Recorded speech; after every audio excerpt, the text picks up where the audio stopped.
Whether you're a lifelong keeper or just getting started, help us encourage responsible keeping, conservation, and public education in the interest of keeping our reptiles safe and healthy as we protect them for future generations. You're invited to spend time with us as we experience these awesome animals together on Intrepid Exotics.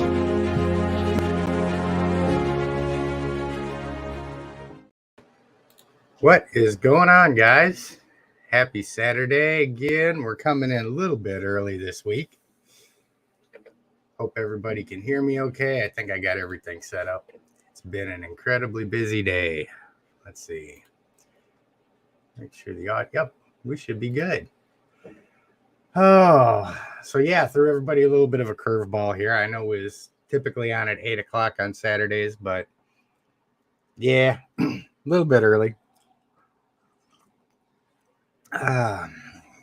Double tapping, double fist in the coffee. We've got one there and one in reserve back there. And I tell you what, if you guys, this is like my favorite coffee mug, and it's not just because it's got my logo on it. It's one I ordered off the store for the it's on the YouTube channel there, and I have beat the hell out of this thing, and it's a trooper. So if you're into coffee travel mugs, man, that's a freaking winner right there. And yeah, I love my snake one too. This one's really popular. It's every time I end up having to find the Amazon affiliate link and putting it up so that folks can get it. It's expensive as hell. It's like $50 for the coffee mug, but it's unique and it's not cheap like a lot of them. You get a lot of these novelty coffee cups. They typically don't look anything like they do in the pictures, but I was really impressed with this one.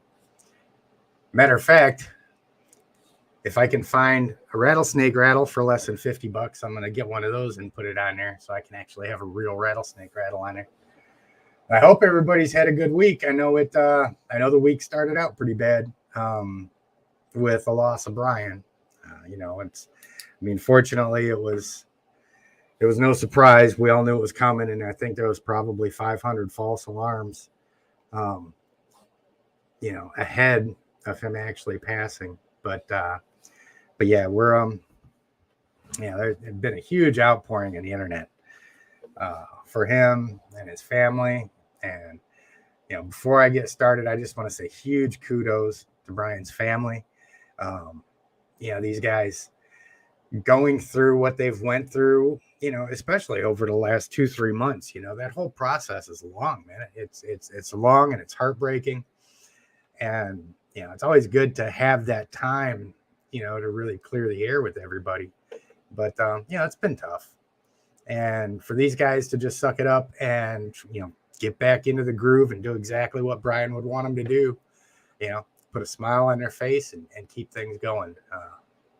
Big kudos to them.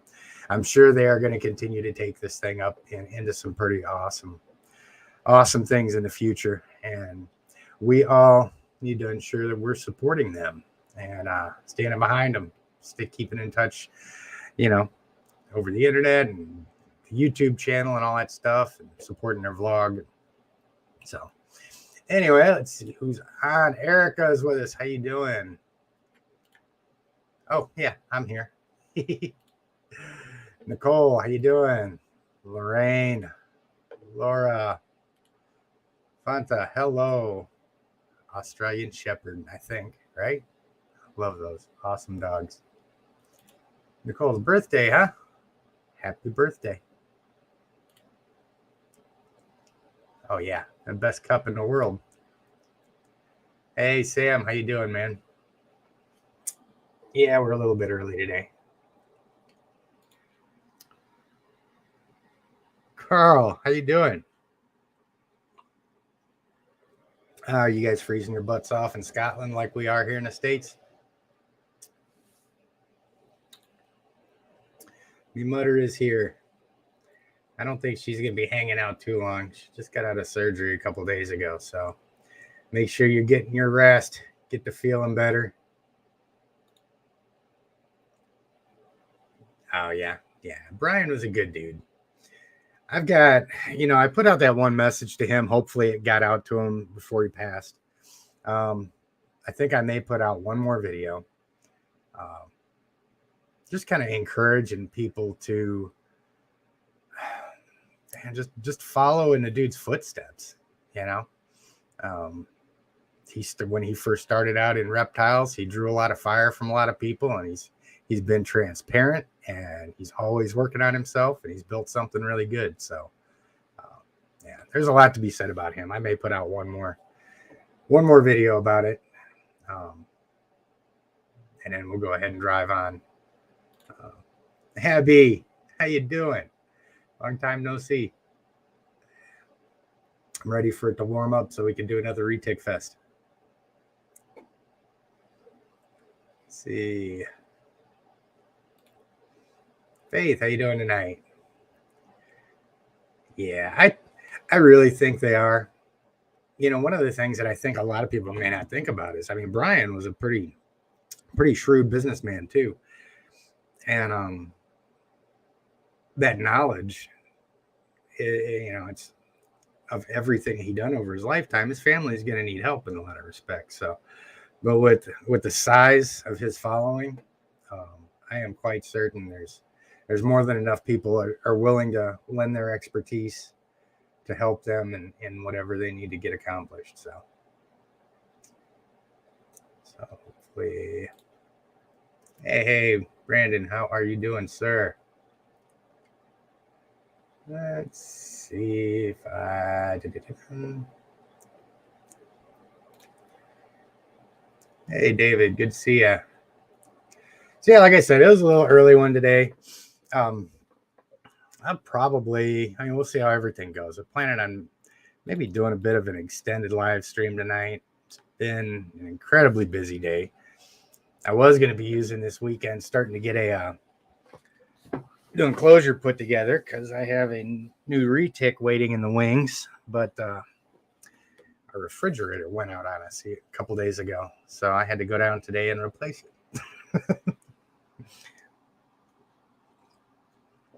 The joys of adulting.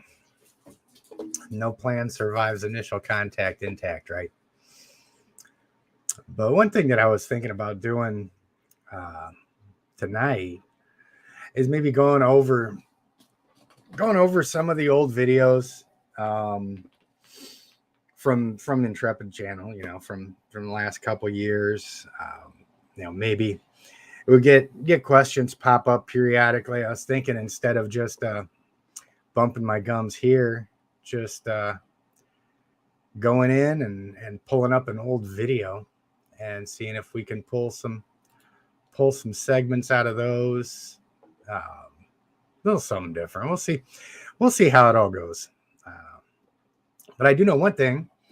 There is, and I think this is a development since, I don't remember if this was actually available information as of last week, but there's another US ARC alert, and this one is in Washington. Matter of fact, let me go ahead and pull that thing right up and pull up the US ARC page. I need to start getting a need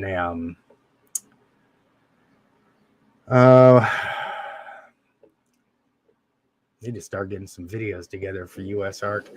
The YouTube channel out there hasn't had a whole lot of activity. I mean, if you guys know Garrett from Reach Out Reptiles, spent about a year doing the US ARC channel and all that. And they have since stopped doing so much, and he'd lost Thomas, his IT guy, his creator. So that, of course, put the kibosh on a lot of stuff too. So of course the US ARC channel is not getting the attention it deserves. That's another thing we need to keep you know, sharing with people and making sure that we get it out there. Let's see here. Aha, there we go. Yeah. So let's all look at this stuff real quick. And again, if you guys are not current US ARC members, I really encourage you to do it. you know, all of this stuff for all 50 states, piecing through all this legislation is not an easy task, especially as sneaky as they can be with the stuff that they're putting through here.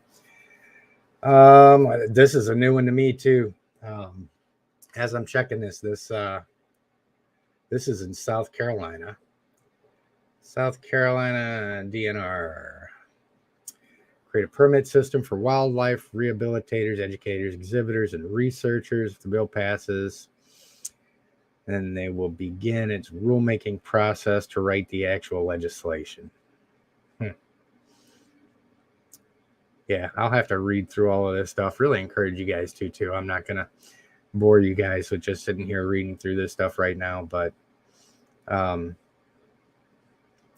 yeah, it'll be interesting. I mean, this stuff like this will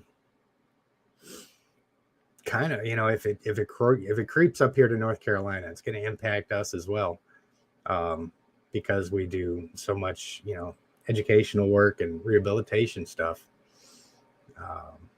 Not rehabilitation necessarily, but education and exhibitions.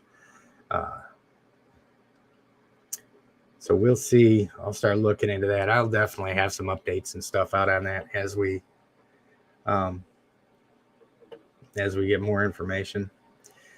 And this one in Washington, there's an animal program ban out there. Of course, we're still dealing with the Florida ban and the Louisiana one. So this is from December with Lacey Act amendments. There's all kinds of stuff going on, guys. So like I said, definitely get in here, keep up with this stuff. Always check in on the USARK page. As you can see, stuff is always popping up. So let me see. Where we at? We go. Let's see. Talking about. Yeah, you guys should really like the new retic. My understanding is he's a little spicy from time to time, so it should be some good handling videos.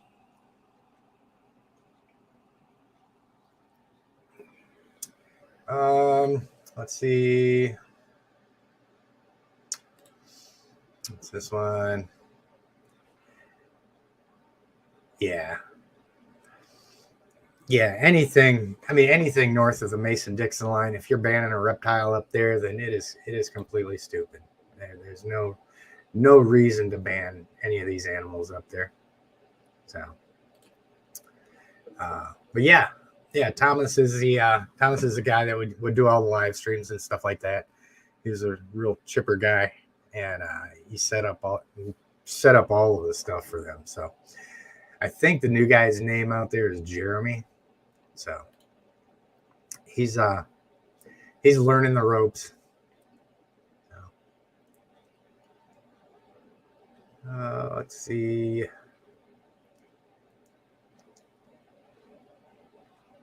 I'm looking to see if anything. Okay. Cool.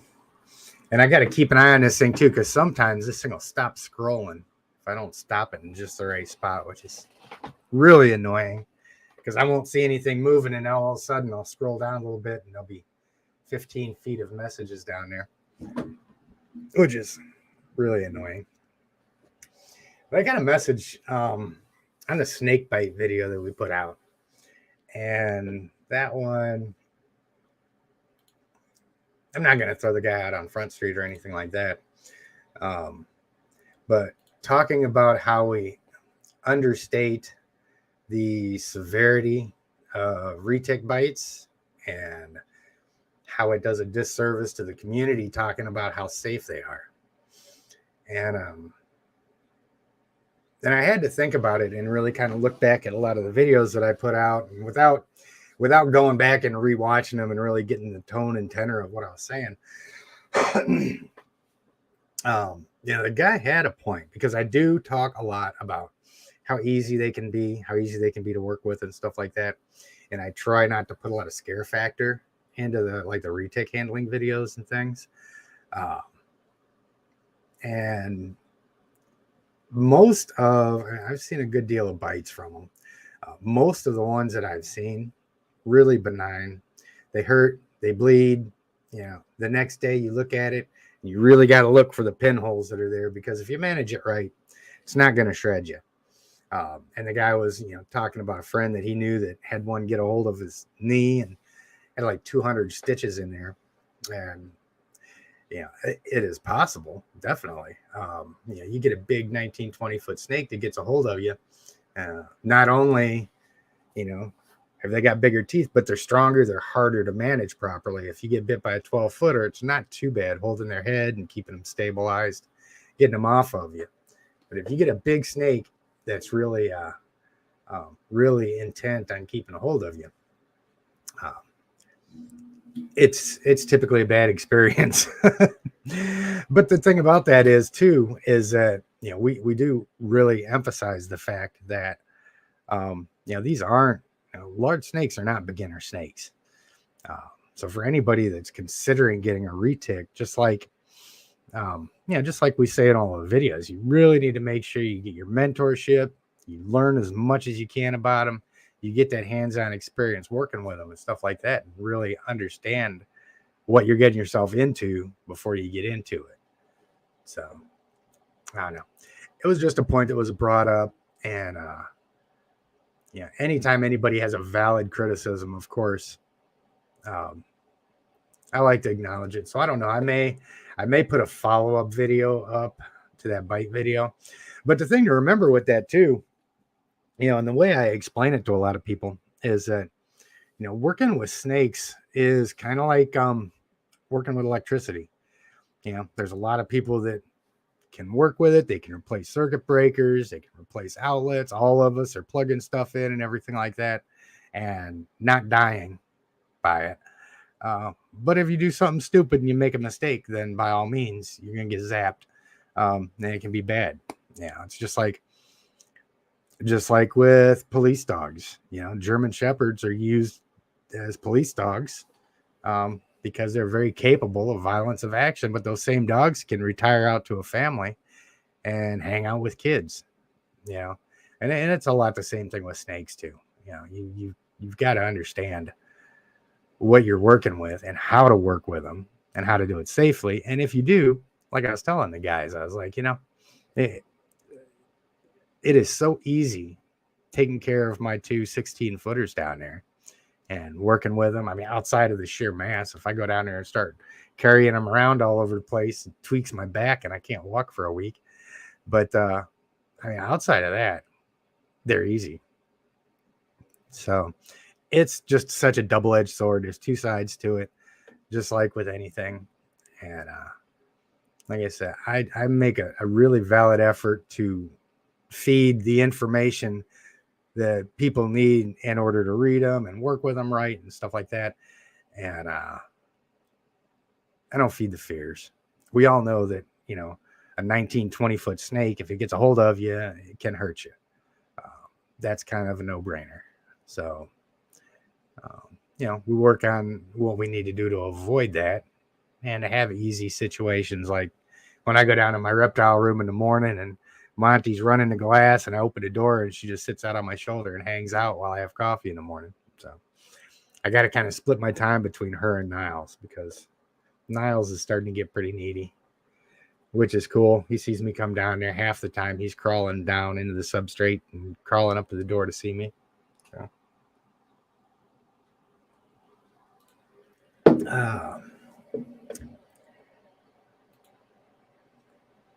Oh, yeah. Yeah, Abby was saying the lack of basic curiosity about snakes in the general public just blows her mind. The legislators are just leveraging fear. And that's our system. Our entire system leverages fear. Especially in an election year, they are going to be doing everything they can to make you afraid of anything that they can, because if you're afraid and you think they're going to protect you from it, then you'll vote for them. It's the same thing with this legislation. And Americans are pretty selfish as a general rule. If an individual doesn't have anything to do with something, they don't care if anybody else is allowed to have anything to do with it. So we definitely have our work cut out for us. Again, shoots right back to U.S. Ark. Like I said, that thing in South Carolina right there, that's right across the state line for me. I would have had no idea if it wasn't for the U.S. Ark alert right there that we just pulled up. So now I've got something else to research and talk about and all that stuff. So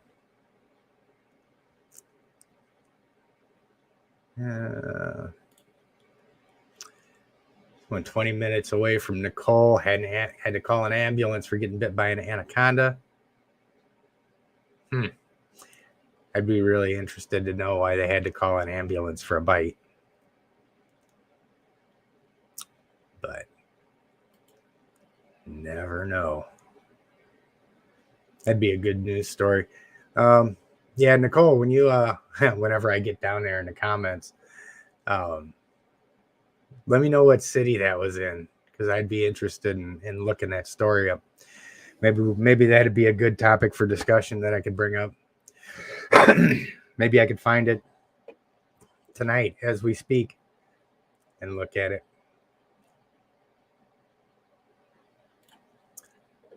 Let's see. Oh yeah.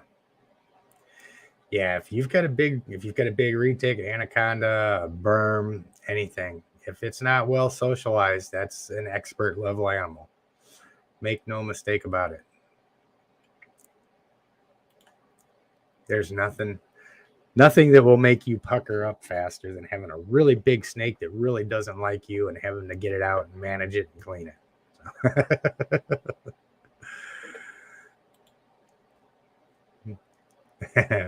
We got bit by a gargoyle gecko. Man, when I have my tokay geckos rather, those would man, those things would try and kill me every chance I get.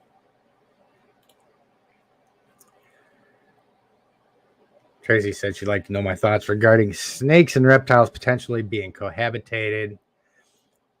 Is there an acceptable way to do so? I've got right here, I've got 2 rough scale green snakes cohabbed in that enclosure back there. And Garrett had a really interesting take too. Karma, his big retic, he's been cohabbing a male and a female in there for a while. So there's 3 snakes in that enclosure, and he's got a really big enclosure. I mean, they're in like a 12 by 4 by 6 foot tall enclosure right now. And he's got an even bigger one. I swear the thing's like 24 feet by 10 feet or something like that, 10 feet. It's a massive enclosure, and he wants to set it up like a little rainforest thing and cohab some different species in there. You do stuff like I think there's a lot. I think there's a lot that goes into it. If you've got like a small enclosure, and I'm only hesitant because I've seen so many, in the breeding facility, so many get jacked up. As soon as they get introduced, they're biting each other and stuff like that, and it can give some pretty gnarly injuries. I've seen a couple of them die because of the bites, and I'm always really hesitant about it. Anything can happen, but I mean, that being said, there's species that you can cohab, and I don't speak a whole lot on it. I defer to the other people that are doing it because I haven't cohabbed a whole lot of animals. My only thing is I know how I would feel if I tried cohabbing and one of the animals got hurt because of it. Even Niles, was it 2 years ago, something like that? There I go with my dates. It could have been 15 years ago. I wouldn't know the difference. Really terrible with dates and time durations. It was between 1 year and 2 years ago, something like that, where he'd gotten out of his enclosure, had gotten up under something, and there may have been a screw protruding or something, and it put a 2-inch gash on his back, cut all the way through his hide down to the muscle. And God, I felt so bad. And, just pampered him through that until he healed up, and he healed up just fine. You can hardly see it now. I mean, unless you really know what you're looking for. But I'm really sensitive to my animals getting injured. So it can be done. People do it. I mean, you see Jay all the time with all of his snakes laying all over each other, and they don't bite each other.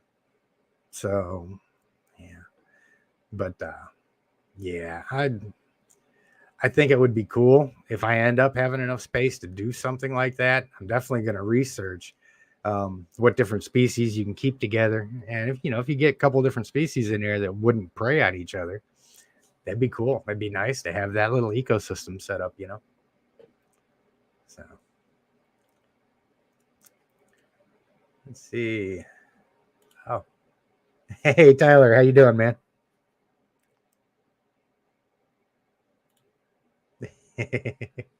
Yeah, Niles is such a clown. Yeah, it's really the fact that he comes to me now is just it's been a long time coming. Put it that way. I don't know where that conversation was going, but I do the same thing. If I ever have a snake in an enclosure with the screen top on it, I use aluminum foil to seal it. And like the one that I've got down there, I got a ceramic heat emitter. So I just cut out a circle, set the heat emitter up there, and run a thermostat in. So, yeah, back on the cohab thing. Yeah, and that's one of the things too. Excuse me. But yeah, like I said, there's people that can do it and have done it, but tend to not speak. I've got like I said, I've got opinions and concerns. Don't pretend to speak intelligently on something I've not done. So, but for the most part, if Kevin does it, you can pretty much guarantee that it's been well thought out because he's a wealth of knowledge, to say the least.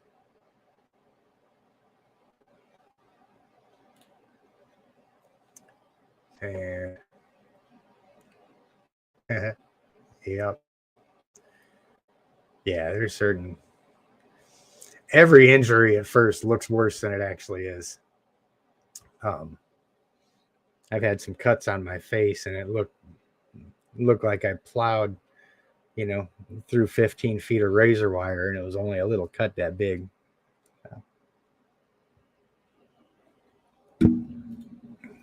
Oh, cool. Minneapolis. I'll remember that and see what I can find. Actually, let me see if I can't find this. Minneapolis. Anaconda bite. Let's see. 6 days ago.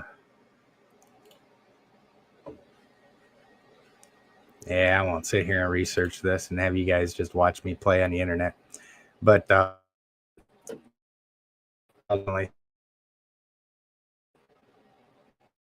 there. Hey, Timothy. Good evening.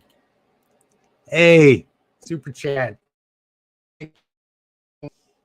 How did you know it was time to get rabbits? It's time for me to hit my rabbit breeder up again. So I would definitely appreciate that, man. Huge help. Huge help.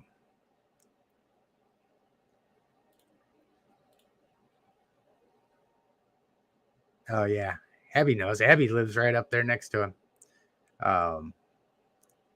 For you guys that don't know, you guys need to jump on and follow Abby on Instagram. She's always on there, always posting videos. She has some gorgeous enclosures, some amazing dwarf retics up there. Actually, we had the retic fest up there with Reach Out Reptiles. Went up there the day before and hung out over at her place with her and her husband and a few other people. They were getting there early for Retic Fest the next day. Awesome person, awesome animals, and I definitely recommend getting on and following her on Instagram.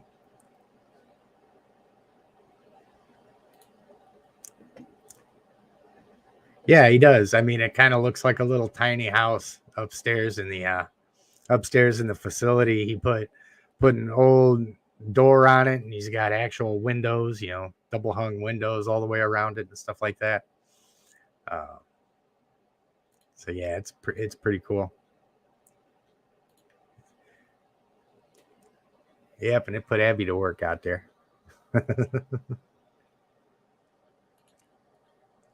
Okay, cool. Yeah, appreciate that. I'll get on there, and as I get time, I'll flip through that stuff. If I can pull up a good story on it, then I will.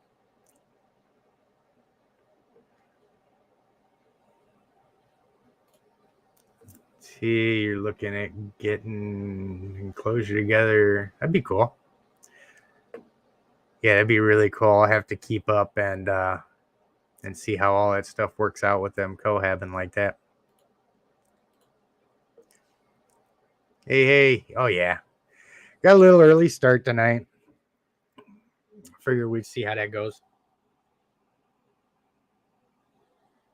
I really got to put one of my stickers on the bottom of this coffee mug. Just noticed that.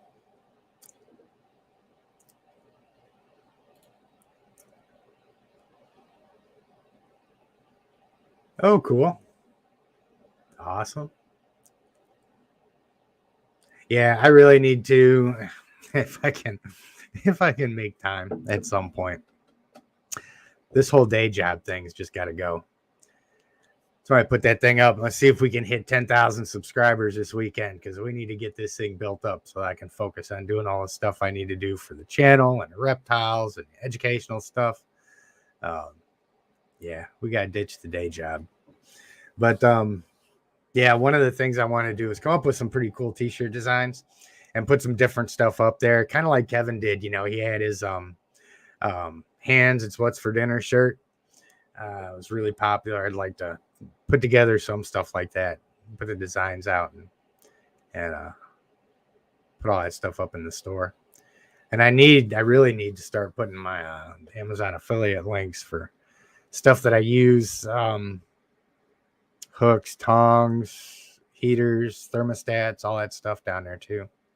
Recording equipment for those of you that are doing YouTube stuff and things like that. So, yep. I tell you guys what, he was talking about using a layer of aluminum foil and HVAC tape. That aluminum duct tape is great. I use that stuff for everything to hold my thermostat probes in place and stuff like that.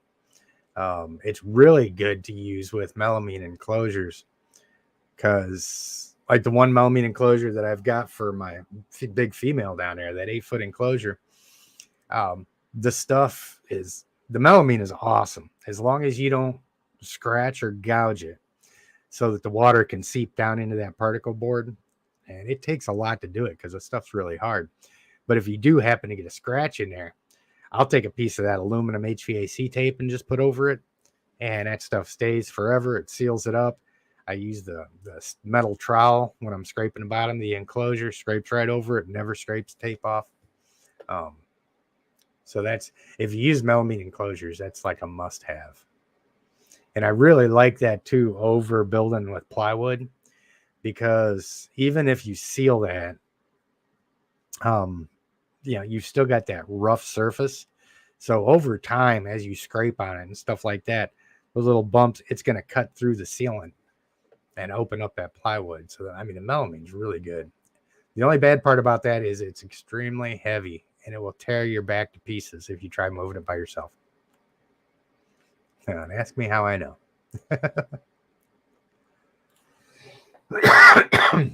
Excuse me. Dave says his Tegu shares a room with a sulcata. That's awesome, man. That's awesome. I love my Tegu. But the only thing about that is where we're at. There's just so many places for my animals to hide, because my house is not reptile proofed at all. This damn thing's flashing on me. I don't know what the deal is.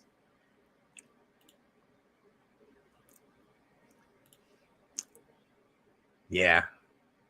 Yeah, Kevin's really a wealth of information. Like I said, man, this thing's really lagging. That's crazy. This thing we'll see. I'll keep going and keep catching up with these catching up with these. Let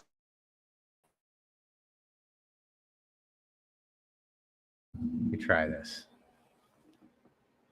Set this down. Thinking it might be heat issue with the camera. We'll see. So we'll lower that down in front of the fan and see if that helps it at all. Yeah, I need to get up there one of these days. I think it'd be a lot of fun. I've got friends of mine that are friends of his, but making that 12-hour drive just isn't in my cards most times, because that's a 3-day trip, really. Drive up one day, spend the next day up, and then spend the next day driving back. So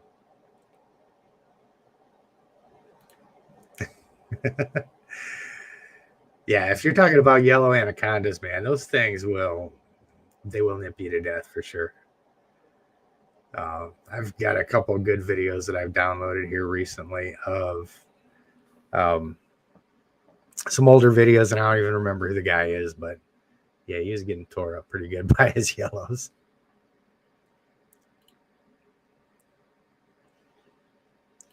Yeah, we definitely need to get up there at some point. I mean, I've got friends down here that live an hour away from me that go up to Kevin's place on a pretty regular basis.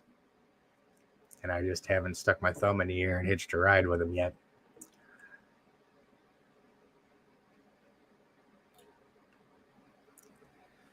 Yeah, it's the same thing. And you're pretty much talking about a breeding situation if you're having males and females. But I don't know, man. If it was me, I wouldn't house them together outside of breeding. Maybe if you got a big enough enclosure, you'd be all right. But like I said, it's still, I don't have enough experience cohabbing to have what I would consider a respectable opinion on it. I just know I'm always real nervous of my animals getting messed up. Hey, Jeremy, how you doing, buddy? Rolling in a little bit early today.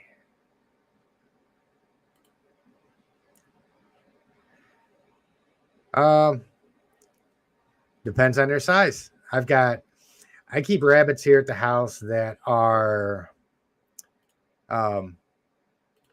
stop that. Let me stop a couple of these things.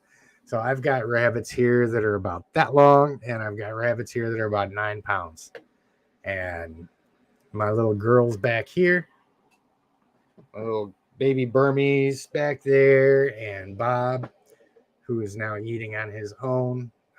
They all eat those smaller ones. And then my big retics eat the 7-8 pounders. So Stella does.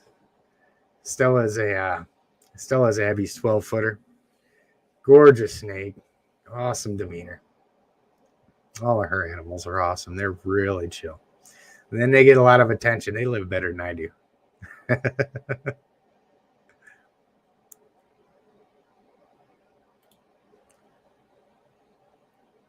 Oh, yeah. Must be talking about Abby. I must be way behind on comments or something like that. See, oh, yeah, man. Yeah, Timothy was saying about the Nile monitor videos. And it's, again, Nile monitors are another double-edged sword, man. They can be challenging to work with. You put in the work, they can be great. But even still with mine, even as long as I've had him, I'm still really careful with him because, he hasn't come at me.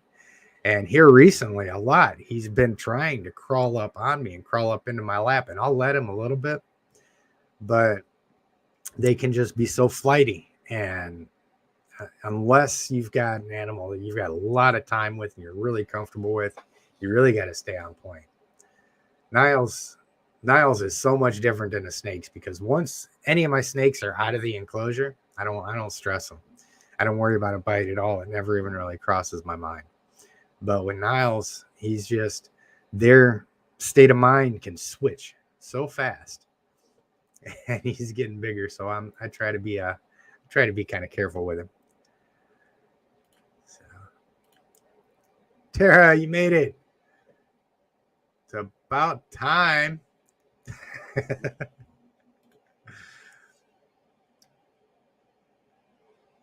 Yeah, I know, Tara. I threw everybody a curveball.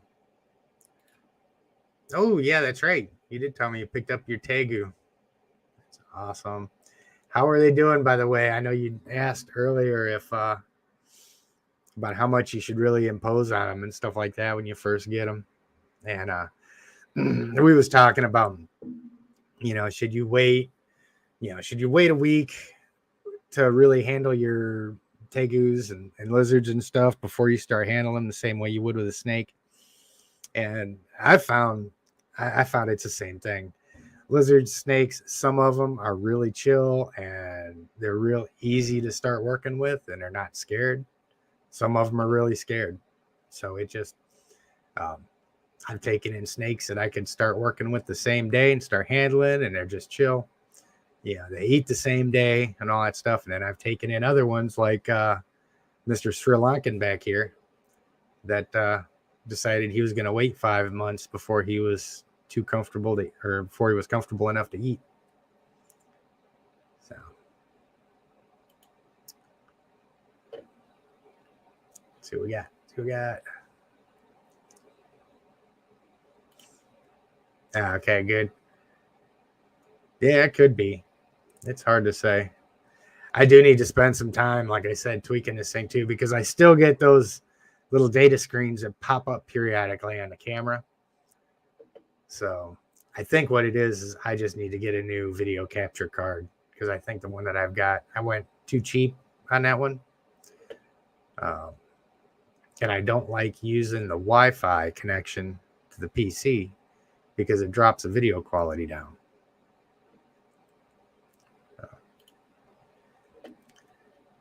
Oh, yeah. Love my Tegu. I just had my girl out a little earlier today. So.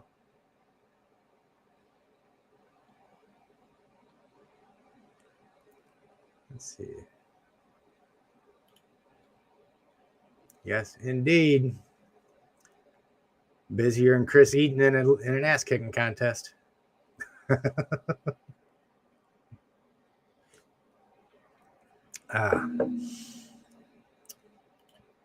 Let's see. Hey, how are you doing? Oh, Bob is not just still eating. Bob is slamming food. And he is not hesitating at all. And I love it.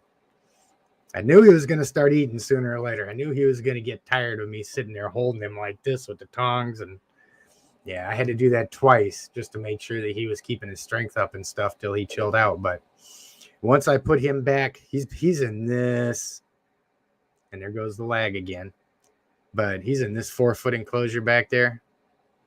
And not only is he eating on his own, he's even getting to the point where he'll see me, and he just kind of sits there in the enclosure. The long tongue flicks. I go out and I open the door, and he just kind of sits there and looks at me. He's still a little bit timid, but he has made great progress. Really happy with him. Really happy.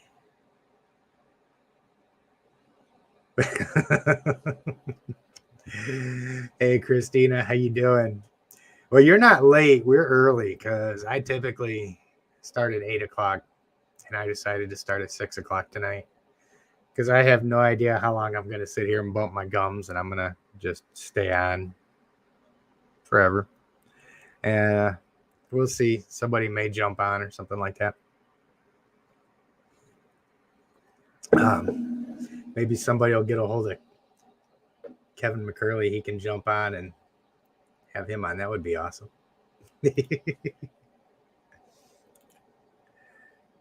See. Yeah. Yeah, Faith was saying all of her animals, were really comfortable from day one.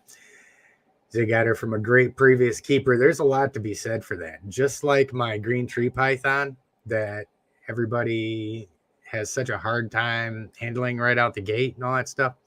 The guy that I got him from had clearly worked with him for a long time because that snake has been perfect the whole time I've had him. Really awesome.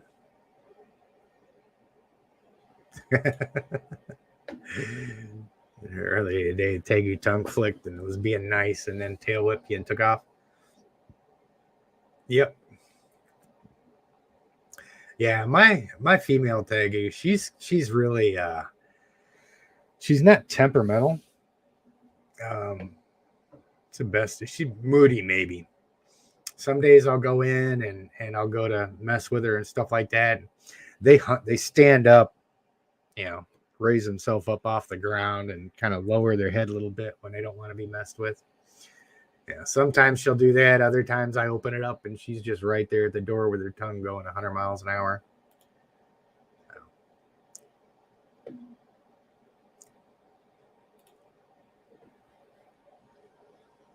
Your baby retake always has them guessing and she might come out. Yeah, that's I think especially this time of year too, everybody's a little bit moodier.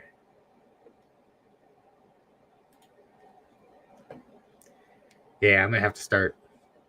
I have to start following along with that Tegu there and see how she does. There's Christina having my back again.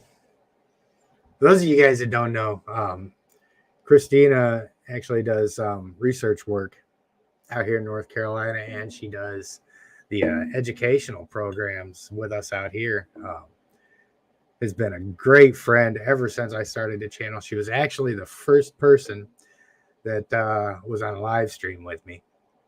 And my audio was screwed up and I didn't know what the hell I was doing. And she was such a trooper and carried me all the way through it.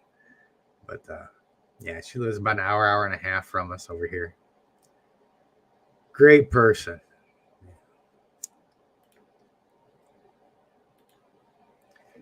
Chris, outstanding. It's been a busy day, but we're hanging in there. I finally got slowed down here. Had to go refrigerator shopping earlier today. And finally got the delivery guys take off a little bit before we came on tonight. So. Oh, sweet. Said his Tegu turned 16 this year. See, that's the kind of stuff I really like to see, man. When people, when people have got their animals for 5, 10, 15 years and stuff like that, and they're healthy and they're well taken care of and they're socialized, it says a lot for the keeper, which is really cool. Let's see.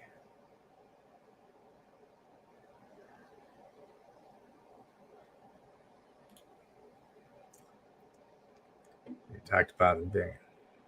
That's awesome. Yeah, Chris has offered to make a pretty good sized contribution to the channel, which is going to be a huge help. Definitely going to be going into some enclosures and reworking some things and stuff like that, which is much appreciated. So Chris is going to help us facilitate some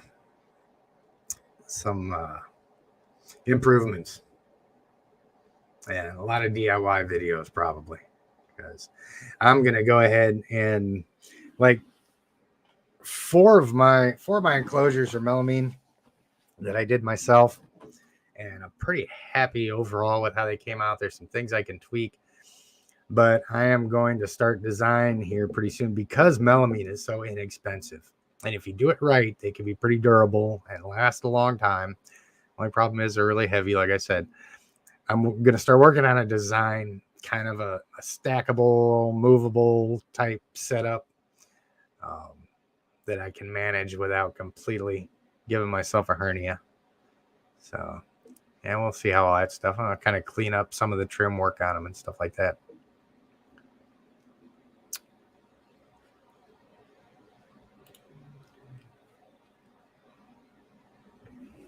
Oh, yeah. Yeah, my retics are kind of funny. Most of the time when I open up their enclosures, like Monty, my female down there, I open up her enclosure and she'll like stick her head out a foot and just kind of hang out there and check stuff out. And half the time she doesn't even try to get out. She just kind of hangs out. Every now and then she'll start cruising around and stuff like that.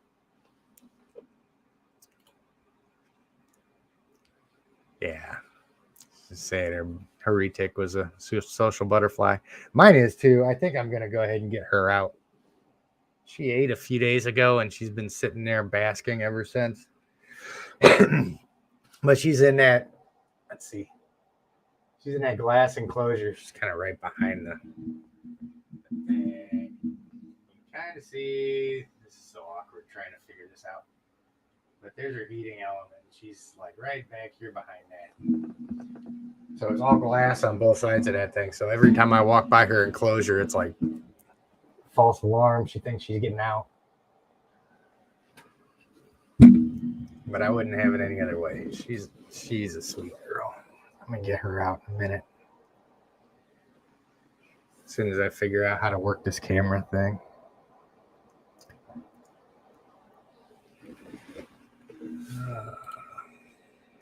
Where are we at? What am I missing?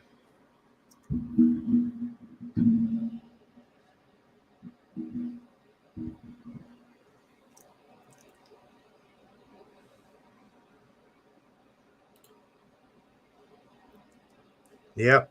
Since day one, if I'm ever getting ready to do or say something that I think might be stupid, I call Christine. And I'll say, this is what I think. Is it stupid? And she'll tell me, yeah. And I'll go, okay, how else can I do it? She does really. She's an awesome person. Her and Jim both, her and her husband both come out, and they're just amazing at the educational events with us. Her and Cody and Aubrey and Chris Salisbury and all them. Great time with them. Hello, awesome. Good to see you, Megan. Black Tegu. Oh, yeah. Yeah, the Tegu, she's talking about a 5-month-old female black Tegu named Dahlia. Yeah, Tegus are awesome. You see some of the videos of these things, where people just let them free roam and they roam around like the cat or the dog, which is kind of my goal. I'd like to get mine to a position where she's comfortable doing that. But again, this is all going to tie into the move and stuff like that because I've got to reptile proof my house. I want to have sofas and stuff like that are completely flat on the floor and no legs on them and stuff like that, so they can't crawl up underneath the furniture, and which in and of itself isn't bad, doesn't hurt them or anything, but it is hard to get them out, and I want to at least know they're okay and know where they're at.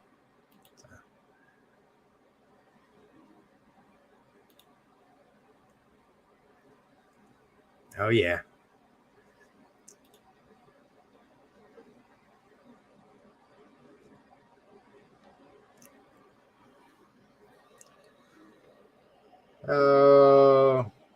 I'm trying not to just garble my words while I read at the same time.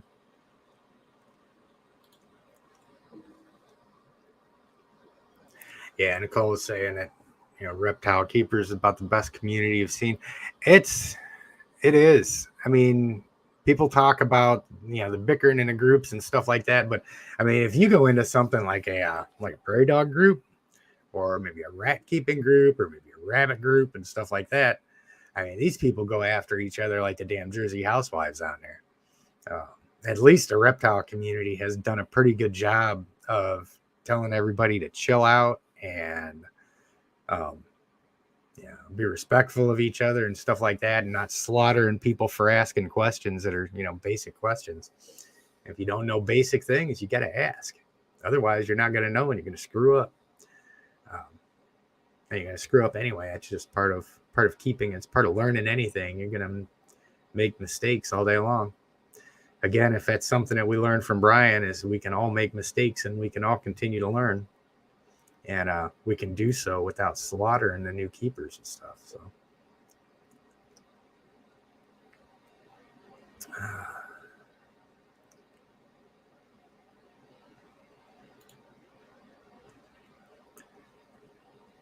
yeah, there's, the thing is, though, the good thing about this, and, he's talking about there being a toxic, subsection of the reptile community. There is, but they just don't get any traction.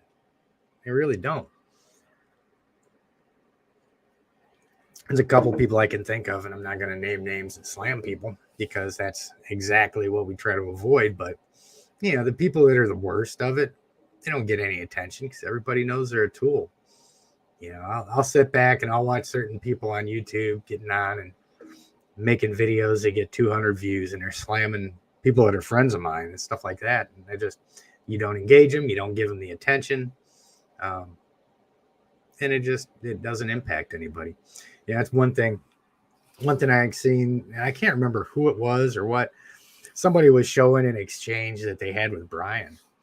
And I guess they had a pretty tense, nasty exchange or something like that, or the person was coming at him, and Brian was just so cordial about everything and was like, yep, hey man, it's really cool what you're doing, I understand what you're saying, stuff like that, and just drive on.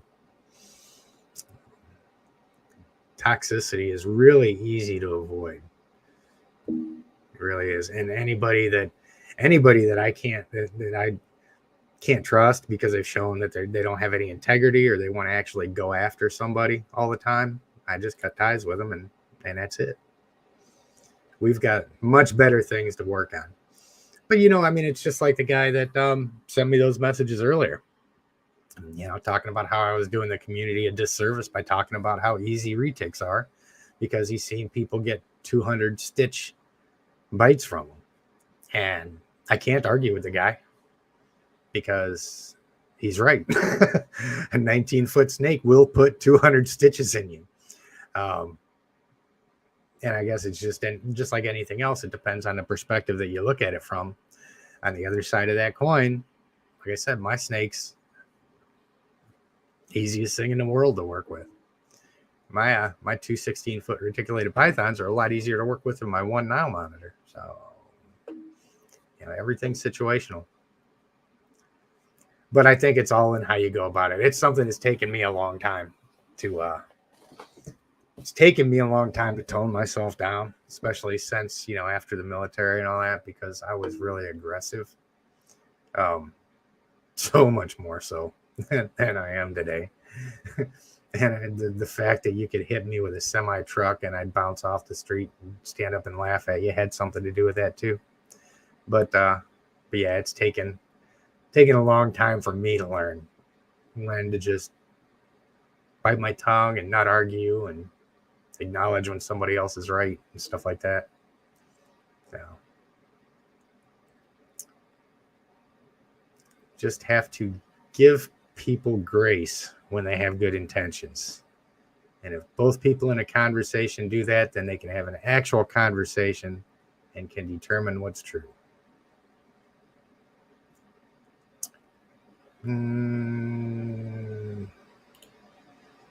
Oh, yeah.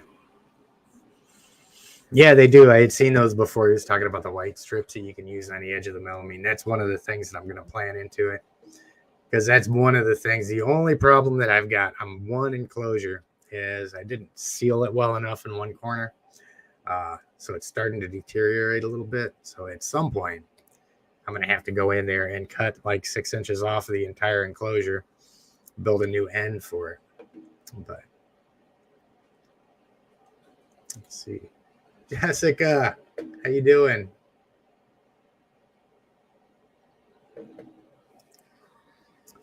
Let's see. Dad, if you guys are watching too, get subscribed. I think it would be cool if I could get somebody out there to get enough exposure out to hit 10,000 subs this weekend. I don't have any realistic expectations about getting it because we're at 8.58. So I think 10K is just my next little benchmark on the way up to 100K. But yeah, if you guys aren't subscribed, get down, click the subscribe button, hit the like button.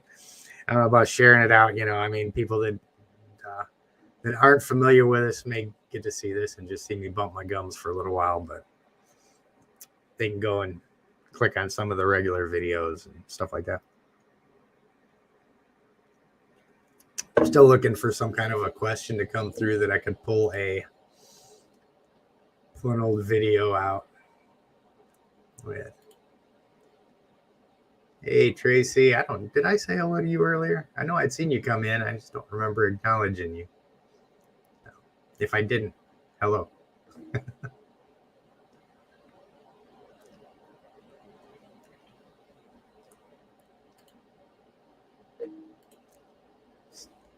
Here we know. Oh yeah. Yeah, new keepers is where it's at, man. New keepers is what's gonna keep us in a position where we can keep our animals.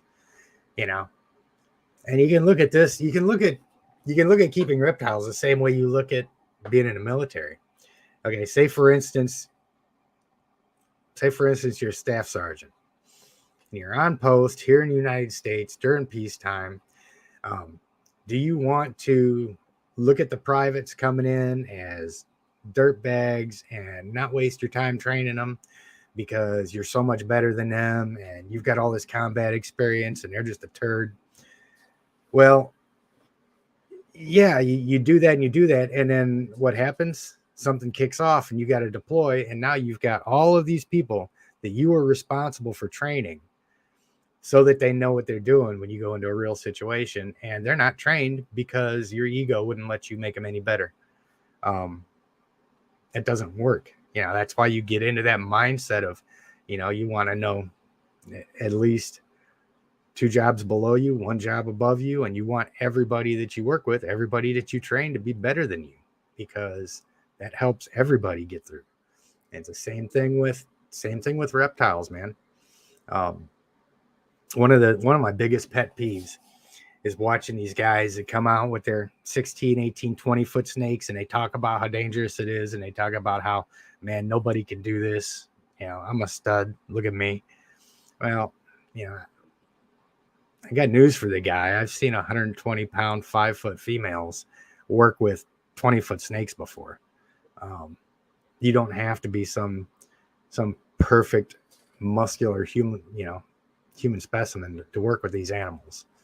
And it's that mindset. You get away from that and you start helping people, and more people will get involved. People will get better. They'll get hurt less. They'll treat the animals better.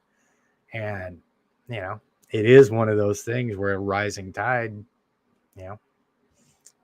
rises all, or, elevates all ships. So.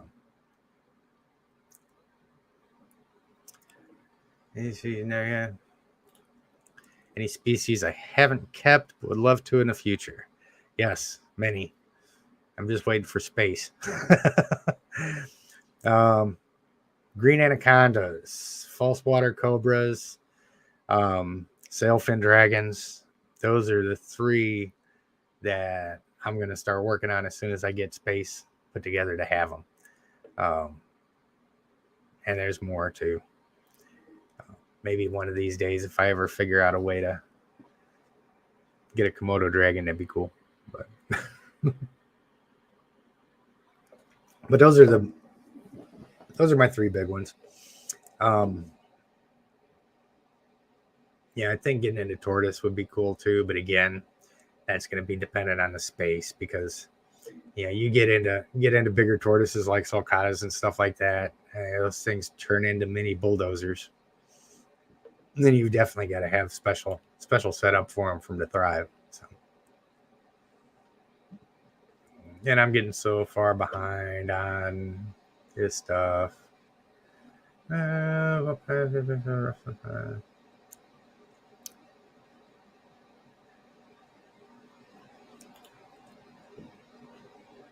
Yep.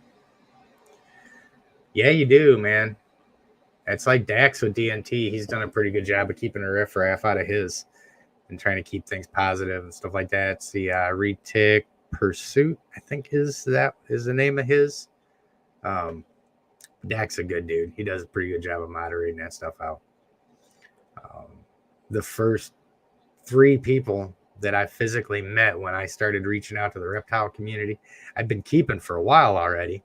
And I was like, you know what? Let me see what these groups are like, and let me reach out to a couple people out here. And so the first 3 people I don't have any contact with at all. So you're going to find good and bad in everything. But fortunately, you know, I'm a really accepting person. You know, I don't care what color you are. I don't care what your preference is. I don't care how old you are.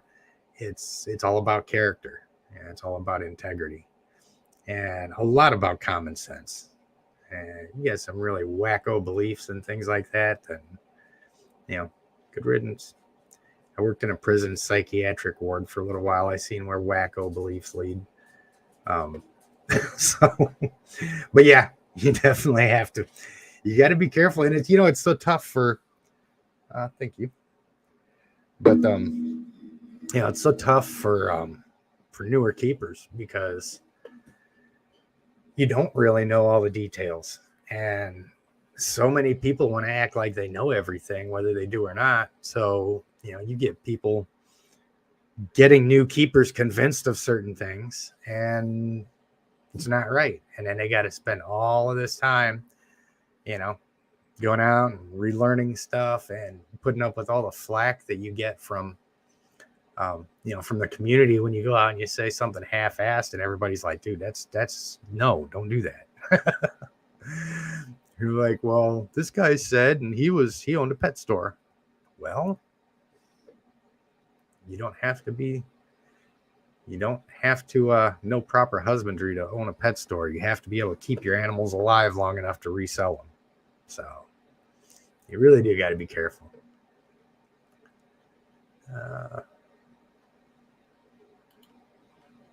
And yep, that's facts. You got to be louder and more active and draw more positive attention than the negative people can produce.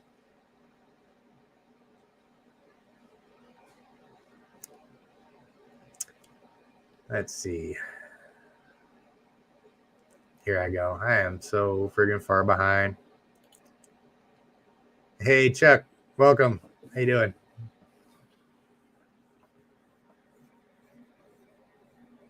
Oh, yeah. Absolutely. Talking about interactions with the retics, and the more positive experiences you have, the easier it gets. That is a fact.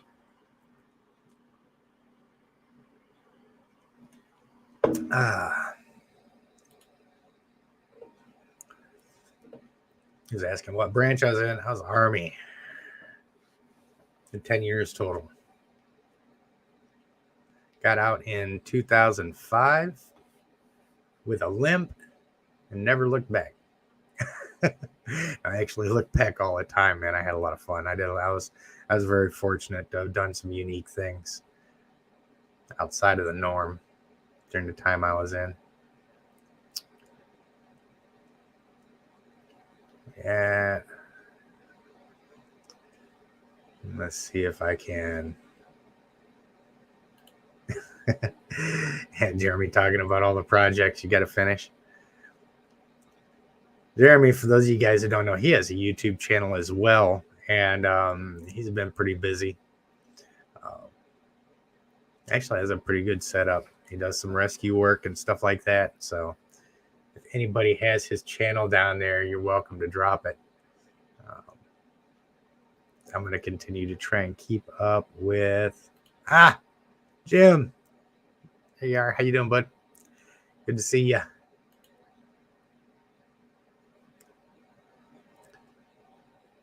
Let's see. Let's see. Have I thought about doing a Zoom call live on YouTube, like a monthly chat? I have. Um,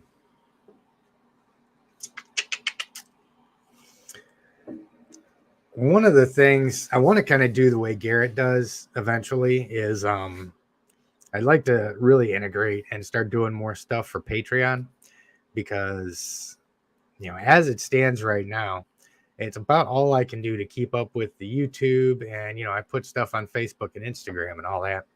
But you can upload videos to Patreon and things like that, and you can have all these different perks that go along with it. But as of right now, the channel isn't big enough for me to need to triage my time like that. I don't get enough people asking for help with stuff that it really overloads me, so I can help everybody, regardless of whether they're a Patreon member or not. And setting up things like the Zoom calls and all that, those are great. But you can even see, like with Garrett's stuff, there's days where we might have like maybe 10 people on there, and 3 people have got their camera on, 4 or 5 people maybe got their cameras on. And so I don't know. It's a lot of this stuff is gonna start coming to fruition when I'm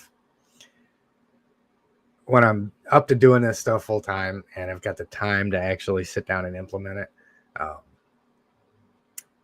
But that is something I've been wanting to do, either a Zoom call or open StreamYard stuff, because I don't know how many people I can have on StreamYard at once. I want to say it's like 10 or 12 or something like that. And they hit me for enough freaking cash every month. Should be able to have as many as I want, because it's like, I think the version of StreamYard that I've got is like $60 a month, something like that, 50, 60. And then another 65 or something like that for Adobe Suite that I use for Premiere and Photoshop and all that stuff. So yeah, that stuff all adds up. And the Patreon is a huge help with that too.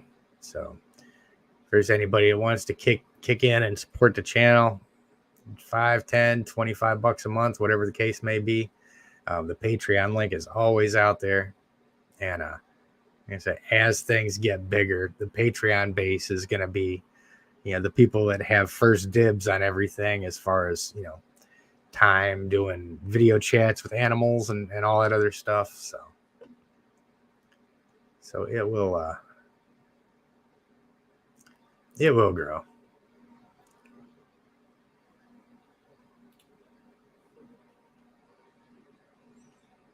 Yeah, it's cool. Faith was talking about being in JROTC. It does, man. You learn a lot from the military. A lot of things that you wouldn't expect that you would learn. But yeah, it's unique. Depending on how far down the rabbit hole you go to, sometimes it can make you very hard to, it can make it very difficult to relate to civilians when you get out.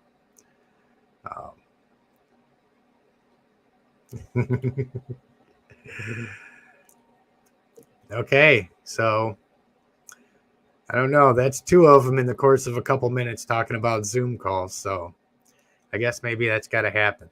So I'll start looking into that, and see, maybe we can make something like that happen. Just sit around on it. That's one thing too with the we was just talking about this in an Instagram group. We've got the North Carolina Herpetological Society out here. And when Jeremy and Rob came down here, they started the basics for the Carolina Herpetological Society, which really included North and South Carolina.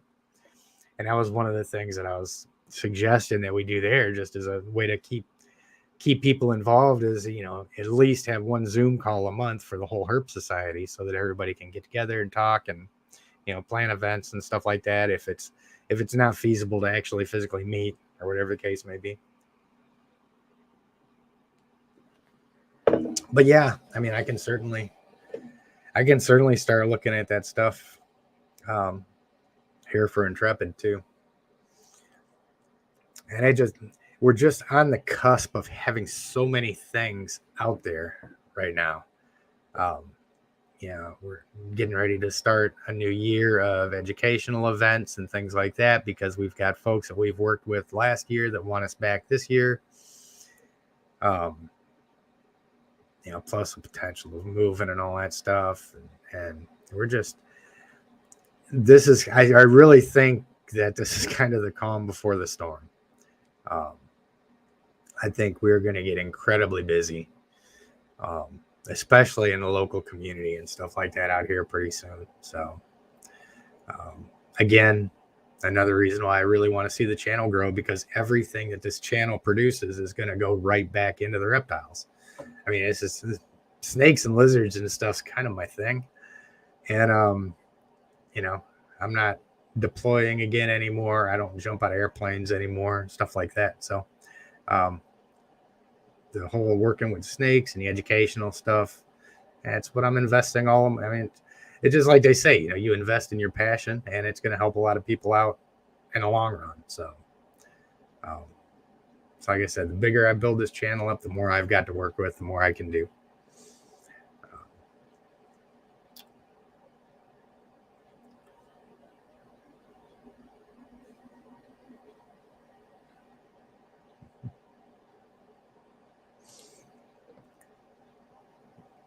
Yeah, there's a lot of it's talking about the old Army lessons. They can definitely give you a different way of looking at things. That is for sure. And it was really unique too, because I come from such a weird background.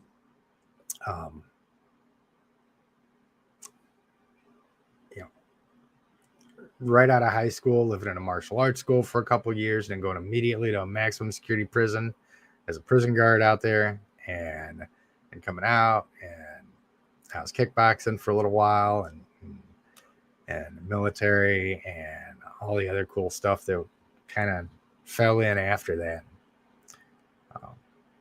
All those lessons all kind of tie together. I used to spend hours upon hours reading philosophy and stuff like that, and just getting my mind focused on what I was doing and finding that balance, because you spend a lot of time being really aggressive. And then, I always used to tell everybody that I was talking to about the military, you've got to have high functioning multiple personality disorder to be a good soldier. And I believe that 110%. Because you've got to be able to go out, if you're combat arms and stuff like that, and you're going in kicking indoors or whatever, or if you're out there neutralizing IEDs in the desert, you've got to be able to click on that aggressiveness to a level that most people will never have to, and then come home, you'll be able to hug the wife, hug the kid, don't yell at them, don't, you got to have control of yourself. So you really do. I mean, you've got to be able to compartmentalize and have a split personality, essentially. So I spent a lot of years working on that.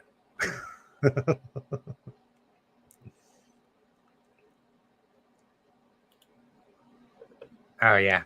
Dax and Taylor are awesome. And it's really cool, too, because Dax and Taylor are going to be out here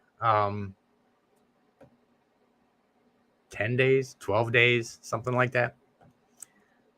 So when they get out here, I'm probably going to grab up my camera and see if we can't record some stuff with the guys. I think that would be cool.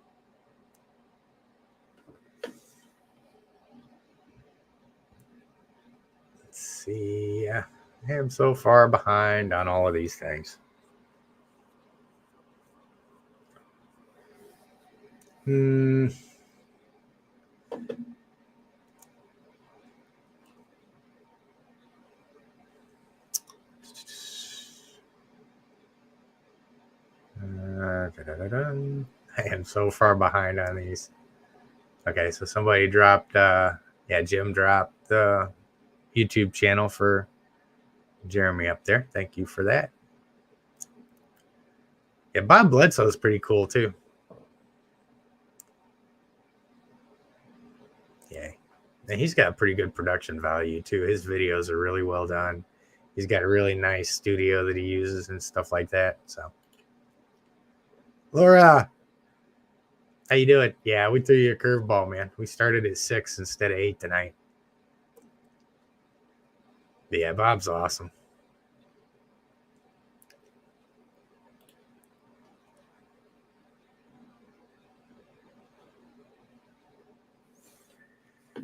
Oh, and bear with me. I know you guys are just sitting here watching me read, but I'm trying not to miss too much. Let's talk about, yeah, man, it can never hurt. You know, if you've got your channel and stuff like that, it can never hurt to start up a Patreon, because there's a lot of good folks out there that just want to chip in and you know, especially with the stuff that you do when you're taking in rescues and things like that, and you're doing something good for the community, good for the animals, and there's a lot of people that'll want to, you know, want to chip in on it. I mean, just imagine what I could do sitting here with, you know, 8,500 subs if I had 800 of those folks on a Patreon, and, you know, even doing $5 a month, you know, imagine what I would be able to accomplish with that and turn around and put back. It wouldn't take any time at all, and we would have a permanent open facility where I can start bringing people in. I wouldn't have to charge admission, all of that crap. You know, it would be free to the community. I've got so many images in my head of where I'd like to see some stuff go out here. But yeah, man, you can't. Go ahead and start it. Yeah. There might be one person on there. There might be, you know, 500 after 6 months. You never know.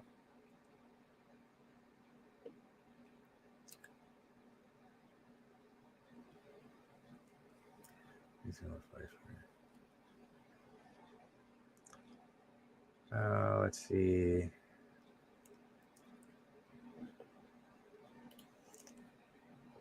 Yeah, Tracy was saying about Jeremy and Rob are awesome. Yeah, man. And I really enjoy doing the stuff with the Herp Society. Like, we had a zoo trip last year, and, you know, Rob and Jeremy and some other folks. And man, my guts hurt by the time we left that thing because we were laughing so hard.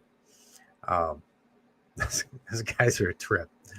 And now, of course, Jeremy being an actual staff member for US ARC, it's a huge asset down here. Huge asset.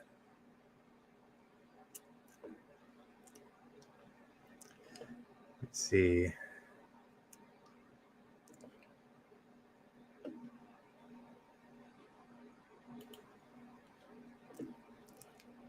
And Tara's mentioning, because we get to know our community. I mean, that's the whole point of building a community.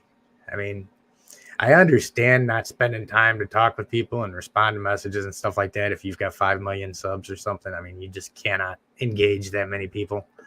But you know, this is still a small enough operation where I've got time to talk to folks, and it's going to, you know, as it grows, like I said, it's going to be a bigger strain on time. There's going to be more stuff going on, but you know, we'll still figure it out.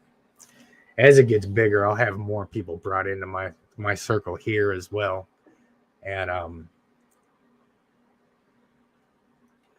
have more help. I definitely need to bring on a little bit of help anyway to help me manage some of these big ass snakes.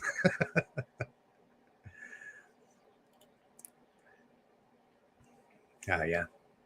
And I'll tell you what, man, one thing that's funny about Rob is anytime you go anywhere with him, like when we was going to the zoo, we could be walking past jaguars or eagles or elephants, and he's just ignoring them. And if there's a little wooded area off the trail, man, he's shooting off, and he's out there field herping at the zoo. He's like, I don't give a shit about anything that's in a cage, man. Let me see if I can find a salamander over here. But he's a herper, man. He'll get out there, and if there's a reptile out there, he will find it. So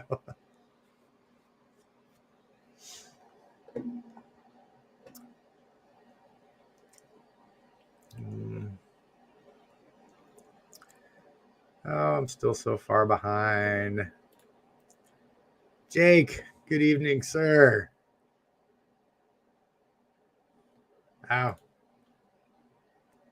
I am late getting the snake out because I'm not keeping up with all of the. I'm going to try and cruise through here.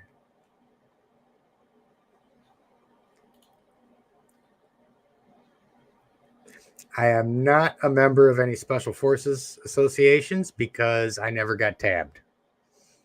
I went through selection. Actually, I went through twice. Right after I came back from Bosnia, with the first Cav as an engineer. Came back, went through selection, hurt my knee, came back, rehabbed, went back through selection after I recuperated, made it, and I was a combat engineer by duty MOS. So I wanted to be an 18 Charlie on the SF side, go to the engineer course there, build shit, blow shit up. That was my forte. They looked at my test scores and forced me into the 18 Delta course, which is Special Forces Medical Sergeant course. And you're essentially, by the time you get done with that, you're a doctor. You're going out, you're doing dental work, you're delivering babies, you're inoculating kids, you're treating gunshot wounds. And, you know, there's stories of guys kind of in, you know, secluded areas, a couple hundred miles from a hospital, where the locals are bringing in people to do appendectomies on them and stuff like that, or else they're going to die. The science of it, I love. I'm not a doctor. I like I said, I build things and blow things up, and that's what I wanted to do. And I didn't want to be in some African village inoculating kids. So I stayed there for about 6 months. You know, I went through the small unit tactics stuff and BNOC and all that other stuff. I think I spent maybe 2 years total in the whole pipeline between breaks and stuff like that. But I was about halfway through the medical course, and I was like, guys, I'm getting out. I'm done. I was like, this is not the job I want. I'm not going to do it. Peace. And part of that decision too was, you know, it's one of those things where first you're a shortage MOS, meaning that there's such a high attrition rate. I mean, up through that first 6 months of the course, I maintained like an 83 to 85% average. And it was like drinking out of a fire hydrant, because you start with like basic cellular anatomy. And at that 6 months point, you're doing live tissue trauma procedures, cricothyroidotomies, chest tubes, venous cut downs, all that stuff. And then you go from there into an emergency room rotation of, I think it was 30 days or something like that. And by the time you go on after that next 6 months, I mean, you've got a ton of friggin' knowledge. But also that means that you're going to be deployed all the time. You're always going to be gone because not enough people can get through the school to supply the teams with everything that they need. And then when you're not gone, you're going to be home doing all your ACLS recertifications, your paramedic stuff, and all your other stuff. And you're going to be back in school, and you pretty much sell your soul to the government in that respect. And I don't know, man. The more I thought about it, the more I was like, you know, I want to have a life. And so that's what I decided to do. So yeah, never got tabbed. So I'm not with any of the special forces associations or nothing like that. Let's see. Oh, here we go. US Arc Florida. Thank you for dropping that link. Definitely. You guys need to pay attention there. Join there if you can. I'm a member of US Arc Florida and US Arc National. For those of you guys that don't know, they're two separate entities, because Florida is absolutely insane and keeps them busy almost to the same level as the rest of the country keeps Phil busy with US Arc.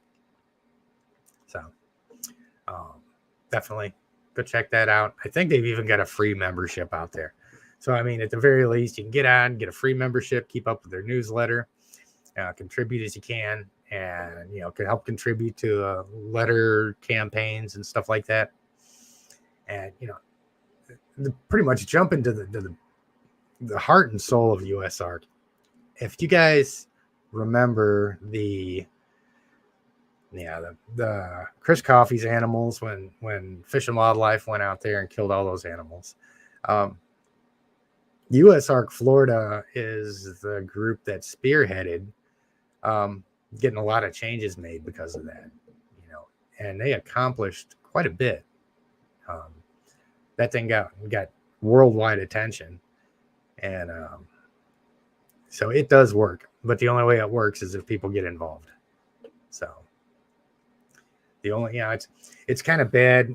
I know politics is what it is, and ultimately when you break all this stuff down, it's politics, because that's who they're working with, is the lawmakers. So there's always politics involved in it, and it's so easy to have a nihilistic point of view about politics, because so many of them are so completely full of shit and off the deep end that, anyway, fact of the matter is a well-informed electorate and an active, when the citizens are active, we can actually force the hands of these people.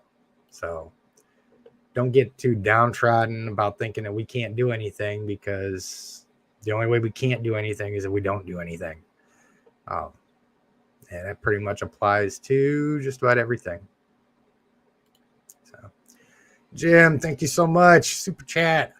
I keep meaning to, God, I need to get, so Clint, buddy of mine, Greg, talked with Clint Laidlaw from Clint's Reptiles earlier this week, maybe. I think he talked, no, he was out there and he talked to him Monday, because Greg lives out there, not too far from Clint's place, and was talking to him about doing, I had him ask for me if we'd do some kind of a collaboration or something.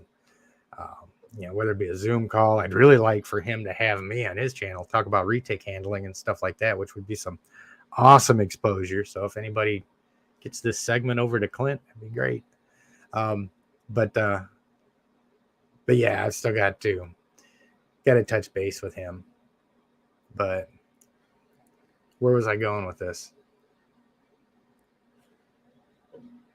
But yeah, okay. I had another direction I was going with that. But yeah, thank you, Jim. That's where I was going with it. It made me think. Clint does the super chat thing when he does his lives, where he's got that really high pitched super chat. I just can't do it. And he does it so cool. So whenever we do collaborate, I'm going to get him to give me that sound bite. So when all the super chats come in, I can just have Clint pop his head up, because he does it so much better than I do. When I was using a different streaming program, I did have a little dancing gecko, and I had it set up with like fireworks and confetti and all that stuff too. But that program was just way too complex for this stuff. So I decided to move over to StreamYard, which is what most people are using anyway.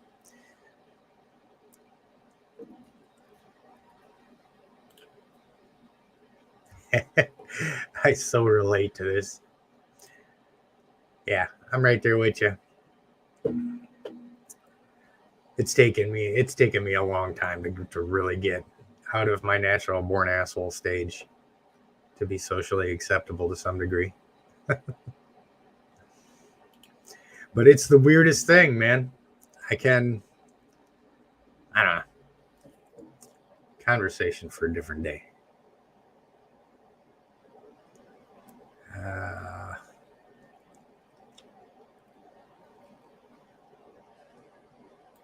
What was this? Said Rob found a turtle on his birthday yesterday in the middle of winter. I know, man. Rob is freaking, I think he's freaking half wizard. It must be, I'm thinking his gauges must be like portals to another dimension. It's all reptiles or something. And when nobody's looking, he just kind of reaches in there and pulls a snake out of there. I mean, it's 15 degrees out here, 20 degrees out here, and he's finding turtles. And I'm the same way, man. I walk around out here, I find nothing. But I'll work on that. I think a lot of the reason why I really can't find anything is I'm looking around my house and there's a ton of feral cats running around out here. So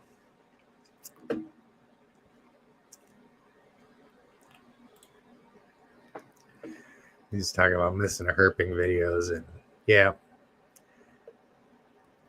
I'm really gonna look forward to having time to do stuff like that.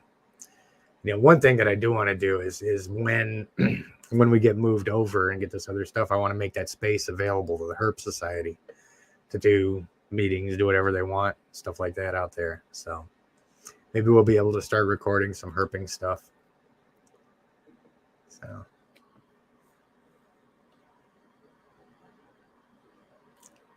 he's talking about making a URI trip. Yeah. And like we was talking about in the chat the other day, I've got that friend of mine that has a campsite, and I helped him a couple days out there, like laying some deck boards and stuff. It's a really cool site, and out there in URI, it'd be a great place to just hang out, herp around out there, cook out, do whatever.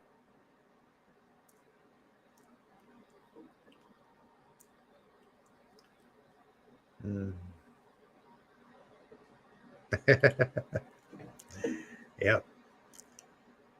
I'll tell you what, people ask me, I was over in Iraq 2003 and 2004 with the 101st Airborne when we first made that push into Iraq. And, some people ask me, is like, are you okay? I mean, are you PTSD'd from the war or anything? I was like, dude, I ran around with 20 pounds of C4 on my back and a rifle, and I blew shit up for a year in the desert. That's not stressful. I enjoyed it. I enjoyed the hell out of it. So, get shot at every now and then, but I mean, as long as you don't get hit and you hit some of them, I mean, it's a good day.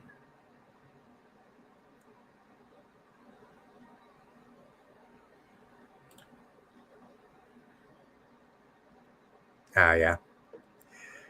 Yeah, it is the Q course. It's awesome. It's an awesome community. And maybe talking about training pipeline for SF and all that stuff. There's a lot of times I regret it, but there's a lot of other times that I realize there's probably a pretty good chance I wouldn't even be here. Because when I was in, my balls were much bigger than my brains. I would jump into anything face first, and do that long enough, and they eventually get you. Greg, good evening, sir. Good to see you. Yeah, we started a little bit early tonight, so. Yeah, it looks like my camera has actually decided to fix itself because I haven't seen it doing anything crazy in a while. And I know I was told earlier that I was late getting a snake out.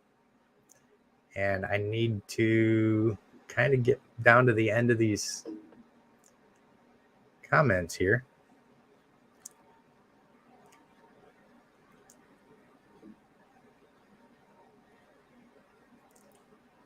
Let's see.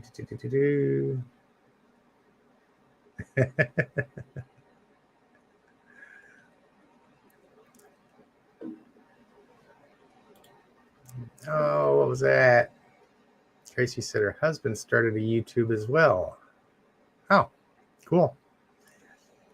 Hey, if there's anything I can do to help you guys out, man, hit me up. I get a lot of people asking here recently. I got one of the guys at my day job actually is talking about starting up a gaming channel. He's like, man, should I do it? Should I do it? I'm like, you know what? Just do it. And don't worry about being good at it, because you're going to put out a video a year later. You're going to look at your first one. You're going to go like, that was a window licker. And, you just got to, the only way to do it is just to practice. You can't go into it just expecting to jump up and all of a sudden be making 10 grand a month off of it. It takes time. And you've got to do it because you love what you're talking about. And, for me, the whole reason why I started it is just I had some unique experiences and wanted to share it, stuff like that. It's just kind of grown and starting to see here that it can actually get self-sustaining at some point. So keep working on it. I think there's a big enough need in the reptile community for the type of stuff that I do that I think it'll end up really taking off at some point. I'm not the showman that, I'm do stuff for attention like some of the bigger names do. So it's going to take a little while to get that attention, but it'll get there. Yeah. See, I like the pole dancing snake too, for those of you that don't know what he's talking about. That's my stripper pole snake. But I need to animate it. So, or do something with it.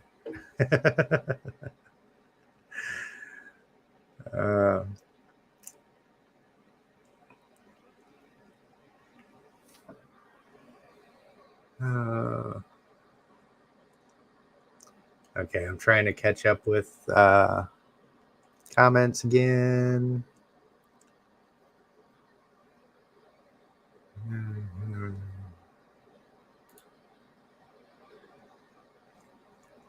Oh, yeah. Yeah, I do miss being a kid sometimes.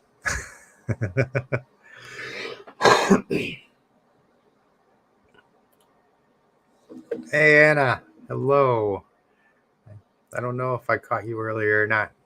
I'm really glad Bob's doing well, too. Maybe I'll have to get Bob out first, get him some attention. I think I may have to take a commercial break here in a minute. So.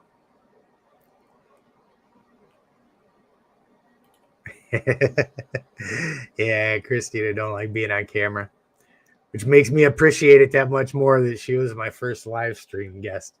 So.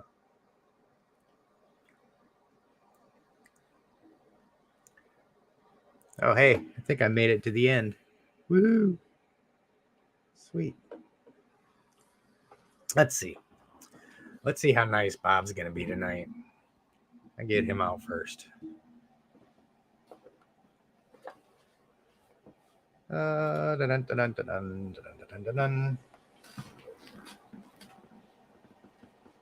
Hey, buddy. How you doing? You okay? I know. You're not going to take a swing at me, are you? Come on, bud.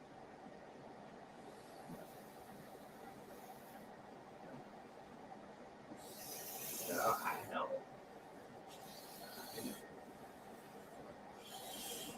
I'm stressing you out.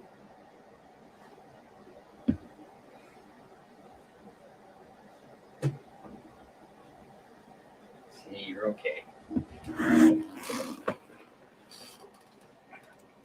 He's coming over here and hiding his head.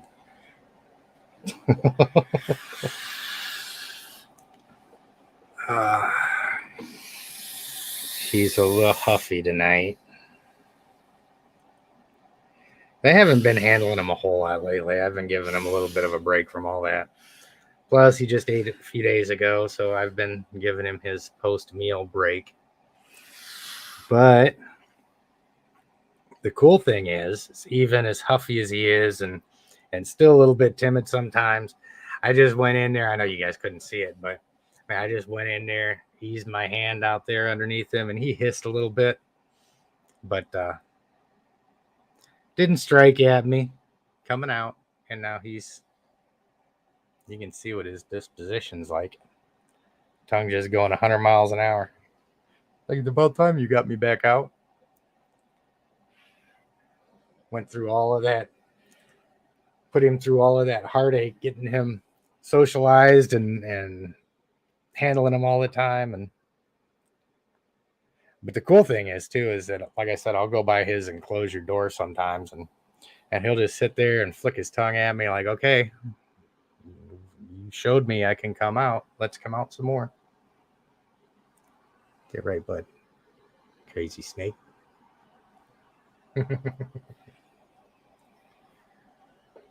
Yeah, for those of you guys that are new here, and don't know the story behind him, this is Silent Bob. I got two snakes at the same time, and he's here we go. What are you doing, Stooge? Got two of them at the same time, Jay and Silent Bob. And this is a Sri Lankan python. So he's not a berm. And he's really grumpy, and he's got my whole neck. So you guys might see me get bit in the face again. The only time he's ever bit me in the face was on a live stream. But so he's a Sri Lankan python. And when I got him, he was absolutely friggin' terrified of humans. If you haven't seen it yet, I've got a series. You can go to the channel, go to playlists, and it's the series with a little red blood drop icon on it. Because I did 10 episodes with him, showing every handling session from the time I got him until the time I could take him out of his enclosure and handle him like I am now, without getting bit, stuff like that. So he has yet to live up to his name, Silent Bob, as you can tell. But he's getting a lot better. He's getting a lot more comfortable. And one of these days he might get there. But honestly, man, I like his spirit. And I don't know if that makes sense to you guys or not, but I've got a lot of respect for a fighter. And he is not the least bit scared to go toe-to-toe. He has let me know in no uncertain terms that he's not afraid of fighting me. But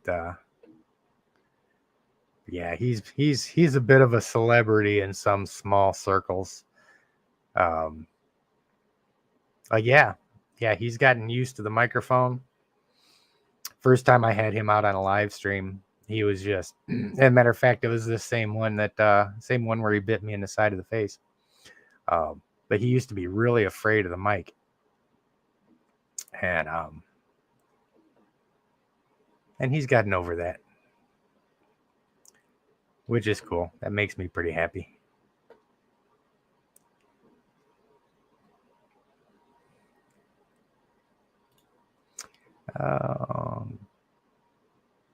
Okay, so he's talking about just getting started, channel and Instagram. Yeah, like I said, you guys want any help, by all means, let me know. There we go. Come on, bud. Just chill out.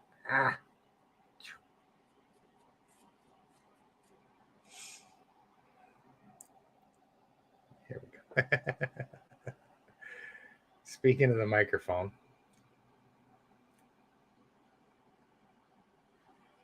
of all of the things that he could bite too, man, I'm really cool with him biting the microphone. So he's not gonna hurt himself because he's got that big pillow on it. I know, bud. Hanging that tongue out there like he's wanting to kill me or something.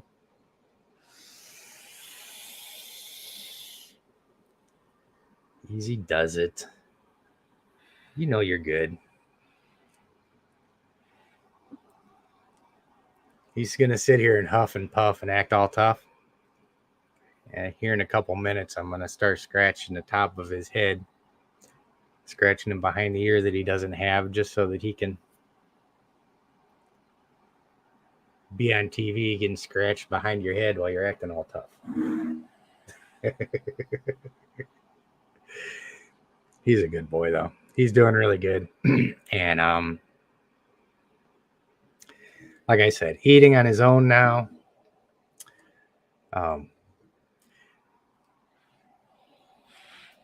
Yeah, there's something about, like I said, I had those 2 times that I was assist feeding him. And, we can call it assist feeding. You can call it force feeding, whatever it is. I had a fairly decent sized prey item, and I had to get it all the way behind his jaw before he would take it. And so I was, like I said, I was a little bit concerned. But, after we got those 2 down, and then we got him calmed down a little bit, just automatically started slamming food again. So But I don't know, man. There's something about that experience with them. I really think it's a bonding experience, as unpleasant as I think it is for them typically. Because I'll go ahead and pull out my little berm here in a second too. I'm sure she's jealous that she's not the one that's out right now.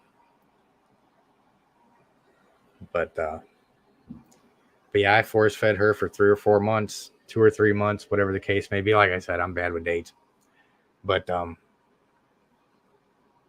yeah, the whole time I was working with her, I thought she was going to hate me and be terrified of me. But like I said, as soon as she started eating on her own, she's just the sweetest animal in the world.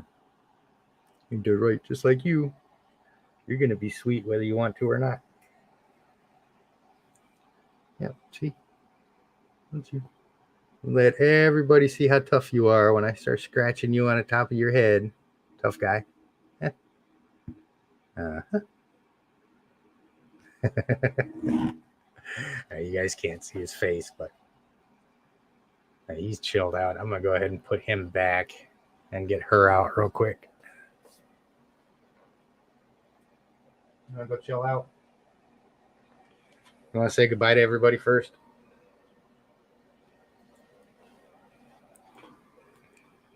Come on. Hey, look at the camera.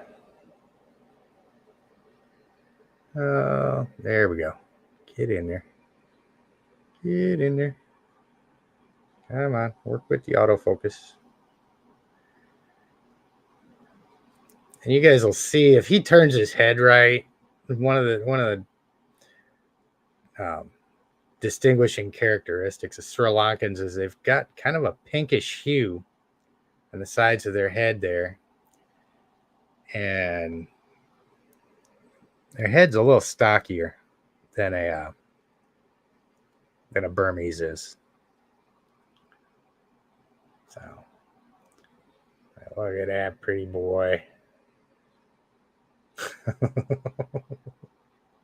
So yeah, this is a big bad Bob who is decided he's gonna come around and be friends.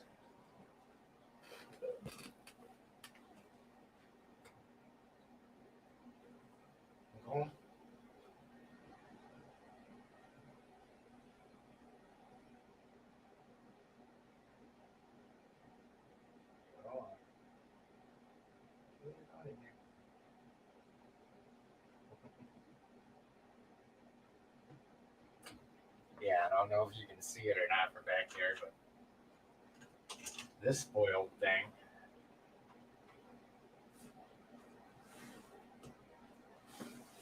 Come on out. Come on. It's your turn. I don't know if you can see this or not. This is what you call a spoiled damn snake.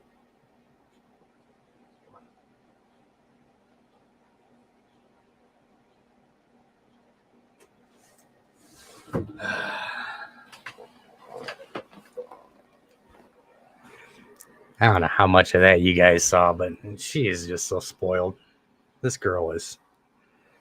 She's the sweetest animal.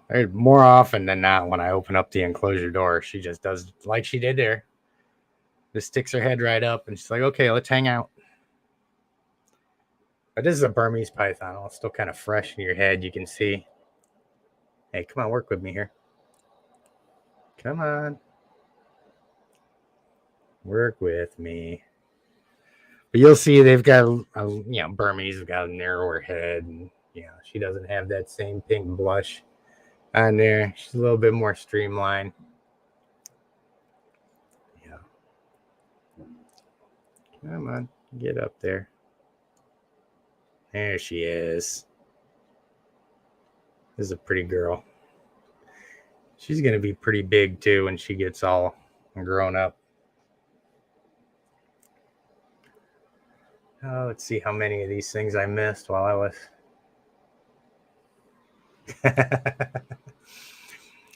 Get him popping up in a top hat and monocle. Yeah, I've been meaning to put together some cool little gifts and stuff like that just to kind of spruce all this stuff up. Just a matter of time.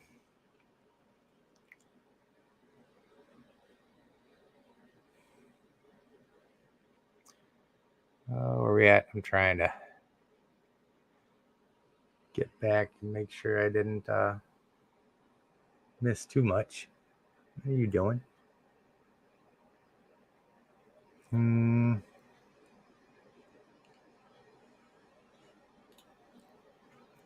How old is she? She is, God, let me get her. I want to say 2, maybe. It seems like longer ago that we got her. I'd have to go up and look. I've got it written down somewhere, but I want to say about 2. Like I said, she's been pretty slow growing too, because it took her a long time to start eating on her own, and I think that kind of put her behind the 8 ball a little bit as far as growing. So, but because when I assist feed, I'm not going to assist feed or force feed on a regular feeding schedule. I do it to sustain them, because they need to start eating on their own, and they're not going to start eating on their own if they're not hungry in a lot of cases. So, yeah, I let them go longer and then force feed to sustain to keep them healthy. But sooner or later you've got to let them get hungry so that they'll eat on their own. So, but with doing that, sometimes they grow a little bit slower that way. So she's not really big right now, but she'll get there. She's a healthy girl, and she's intent on getting all over the place.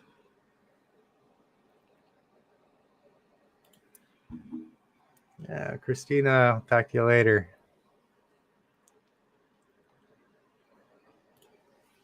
Yeah, it's pretty sad down there.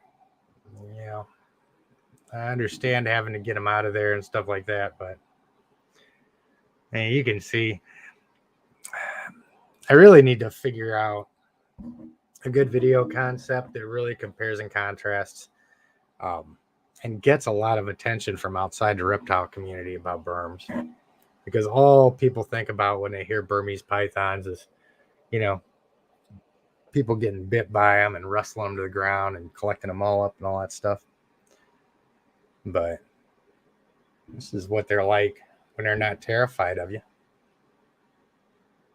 Just intent on getting out into the middle of something, ain't you? What are you doing? What are you doing, kid?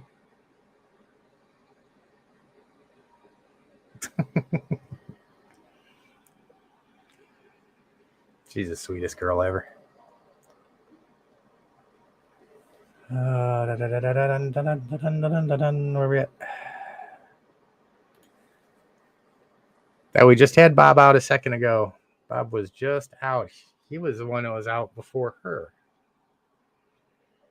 So maybe that's just a really old chat, and maybe I'm really far behind. Mine are not picky eaters. This one will eat anything that I put in front of her. My male, pretty much the same thing. My male's mature. So, yeah, especially mature male snakes will go off food pretty often. Or for, I don't know about pretty often. I just mean for like kind of extended periods of time.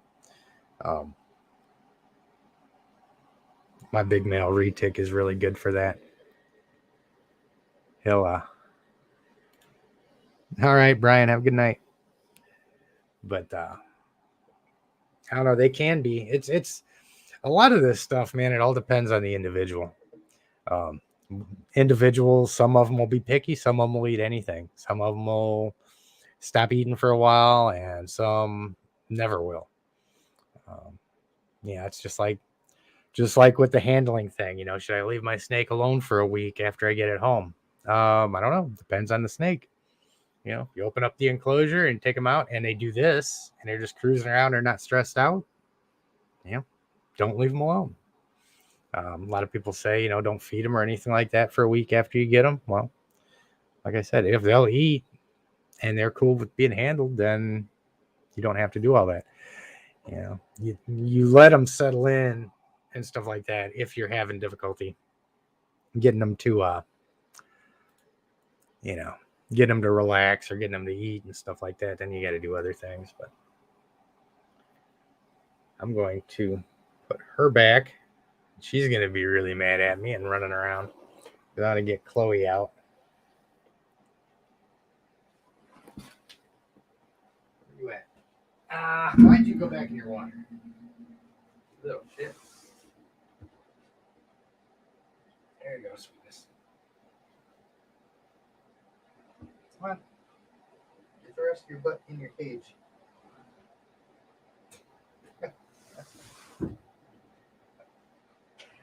Oh, man.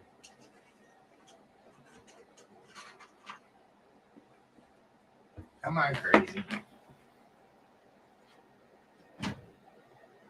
You're going to get me all soggy, huh? You're going to get me all soggy? You're going to come out see me? Come on. Let me get over here. Don't do anything silly.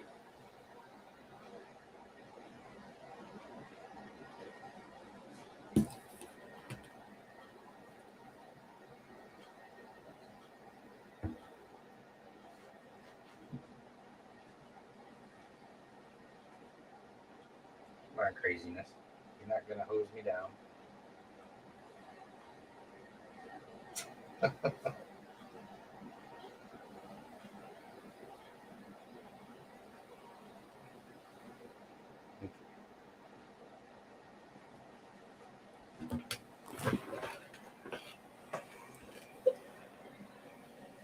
All right.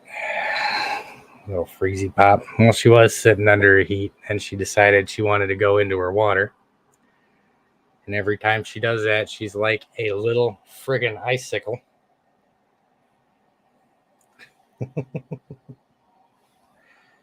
Crazy girl. And see, that's, that kind of brings me back to a conversation I was having with Joe from Reach Out Reptiles before we left Retic Fest. He's talking about how he's really starting to gear a lot of his retic keeping to cooler temperatures. And I mean, you'll see this. This girl is a friggin' popsicle from sitting in her, from just staying in her water. I mean, even for the short period of time that she was in there. And she'll stay in her water for days and days on end. The same temperature. She is really cool when she stays in there. No respiratory infections, doesn't get sick, still digests her food and all that stuff. So, retics have got a little wider temperature range that they can be kept than it's often thought. You definitely want to make sure that they've got access to heat. I keep my basking spots around 85 degrees with these guys. But, you're going to find more often than not. I bet if I put a thermometer on her right now, she'd be 60. Kind of what she feels like. Like I said, it's just a guesstimate. But yep. And this gregarious little girl, if you guys don't know the history behind her, somebody alerted me to the fact that she needed a home. So I went and picked her up. And she was freezing, and her enclosure was covered in bugs and stuff. And we got her home. The second I picked her up, she just curled right up to my chest. She didn't have any heat, didn't have any water. As soon as she saw me, she just curled right up here. And she's been this sweet ever since I got her.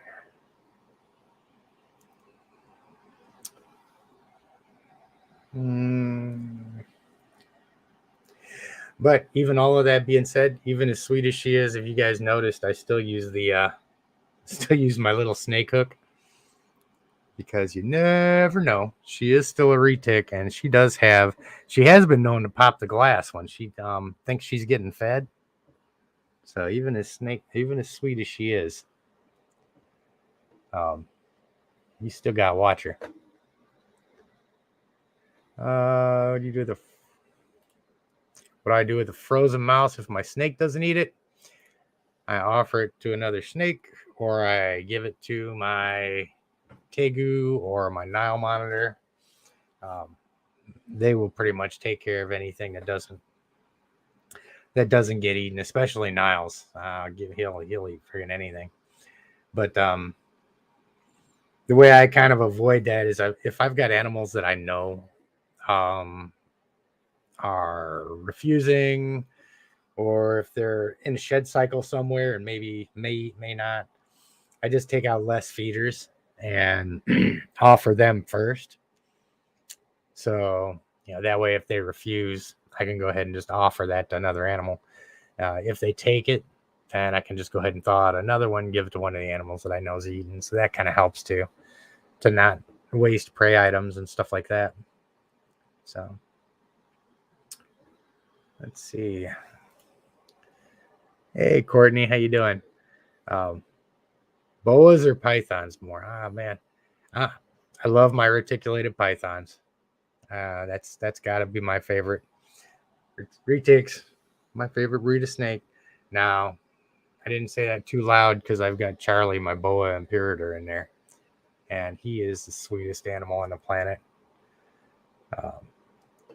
So I love them both, but I've got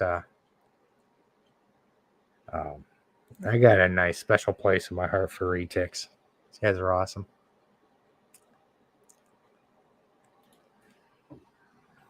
Yeah, that's a really good way to put it. Burms are the golden retrievers, and retics are the golden shepherds, or German shepherds.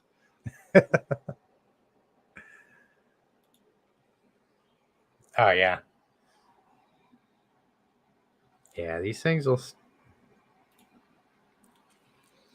And see, I'm not sure what the coldest temperatures retics can tolerate are, but I'm gonna say, just based on what I feel sometimes when these guys are sitting in their water, I mean, I know they can withstand extended periods of time at like 60 degrees or maybe a little bit more than that, because I know the water's, I mean, I don't know. I say I know. I'm assuming that the water's going to be colder than the ambient temperature. But I guess one of these days I should probably just go ahead and check the temperature of it while they're laying in it so I can see.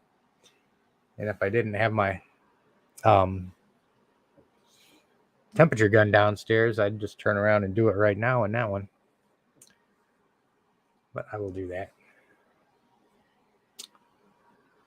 Let's see. Locality on her, she's a mainland. Anything beyond that, I don't know. Just a mainland lavender. If there's any other special traits or anything like that, they weren't told to me when I picked her up. But there could be, because, like I said, I didn't get her from the best possible place. Yeah.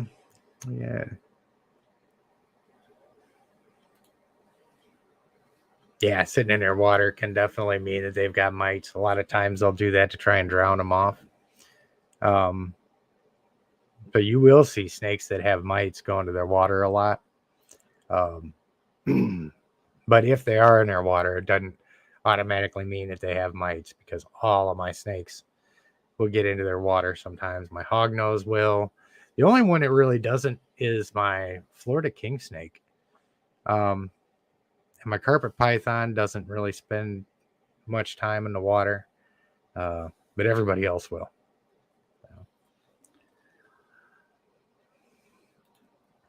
Yeah, you're talking about water features. That's definitely something that's going to happen with the anaconda when I have space to do it. Definitely.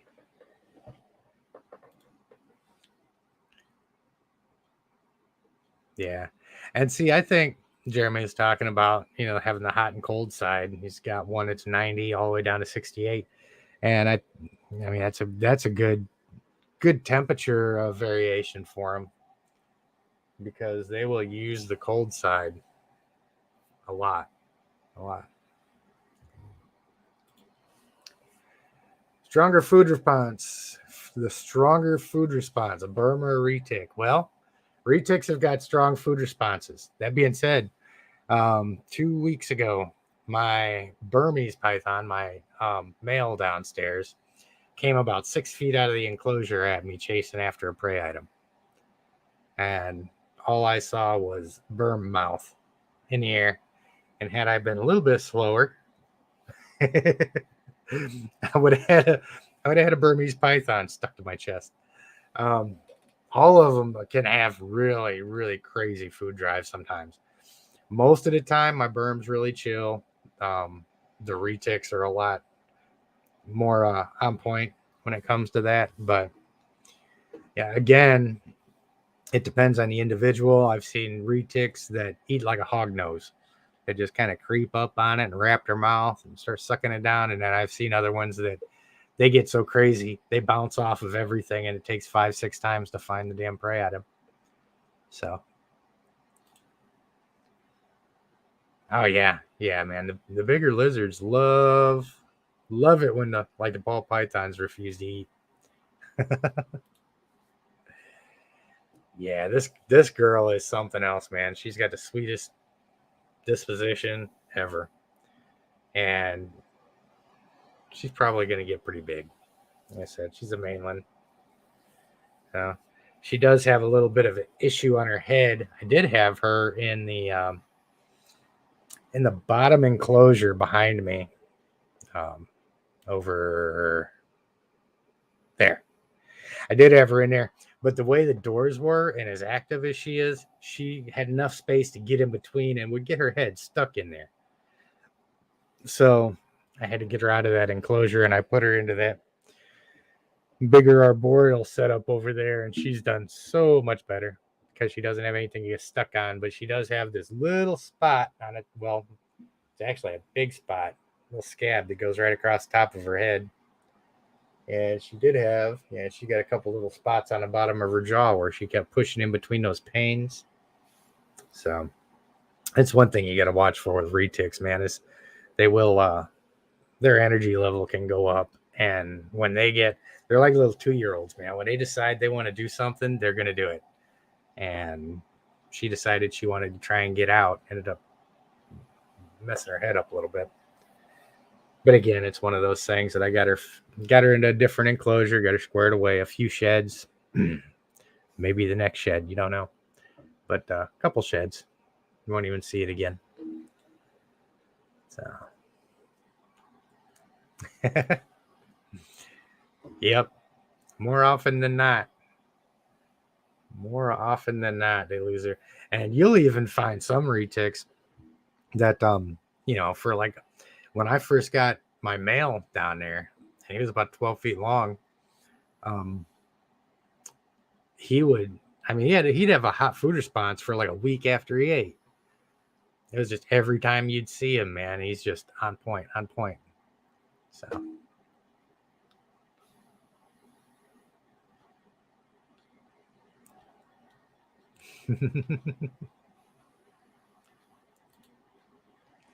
Talk about watching the wild ones there. Where you at, Kai? I don't know if you said or not yet, but where you at that you're watching the wild ones?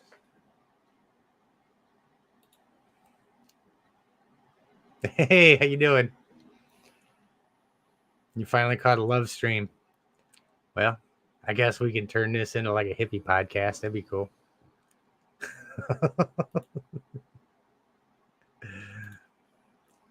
Yeah, Cardi was saying she does have an awesome personality. She's they say that rescues get a special kind of attachment to you, and they actually show appreciation. I really think that I try to stay reasonable with my anthropomorphizing with these guys, but she really, ever since the first time I've seen her, she seems appreciative and happy. It's hard to describe, but it's I've got like I said, I'm terrible with dates. 5-6 years, something like that, since I've really seriously been working with them. One of the things Alex was asking how long I've been working with them. I did have a pretty unique experience of working with a really large amount of adult reticulated pythons for a while, all the way from wild caught up to 22 feet and over 200 pounds, some big animals. Some of them were pretty terrified of people and not afraid to fight. Um, Discussion for another day. Um, wasn't the best place, person, or experience, but I did learn a ton about working with large constrictors. Um, just from the amount of handling, I've got thousands and thousands of interactions with different snakes. Like I said, up to 20 feet long. So that was kind of what motivated me to start the channel. So I just talk about some of my handling experience with the bigger snakes and see if I could help some folks. So,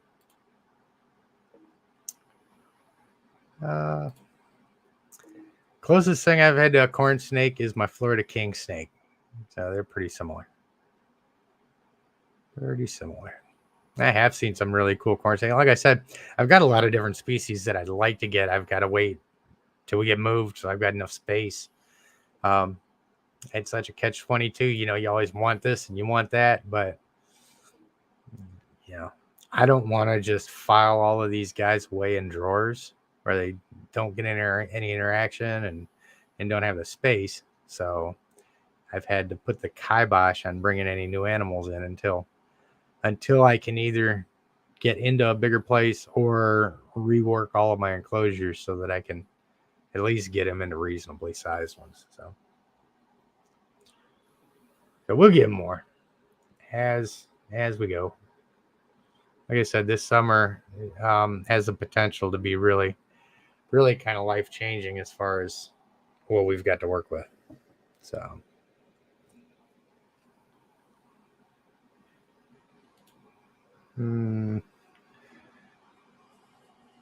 Yeah, my ball python, as you saying, he was shocked how good his ball python eats. It's touch and go with mine. They'll refuse for a little while, and then they'll eat for a little while. And that's why some people say that ball pythons make kind of bad starter snakes, because it always gives people so much anxiety when they decide not to eat for a couple of months. So,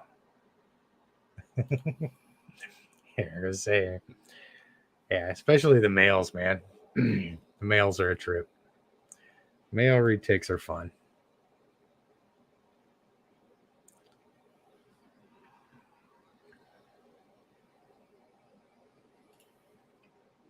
Yep. Yeah, see, that's the same way mine are set up in here. I love the sphagnum moss because it really holds the humidity in for them. And it's another reason why I can't wait to get moved, because I really want to set my big snakes up in an environment more like the ones my smaller ones are in.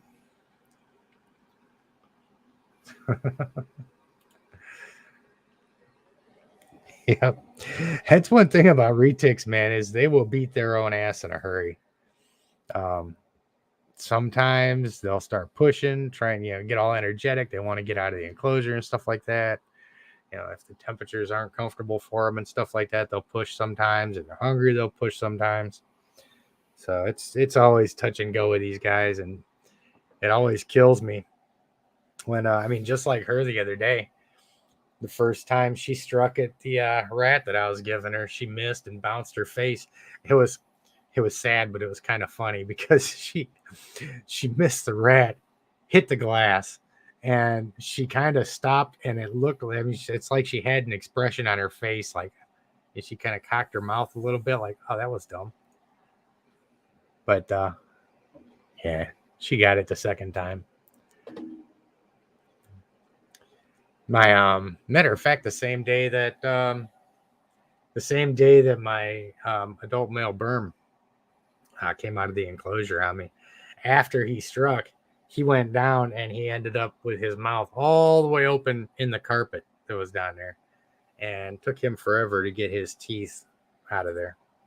And he's sitting there with his teeth stuck on the damn carpeting. They're not always the brightest bulbs in the chandelier when they get hungry. So.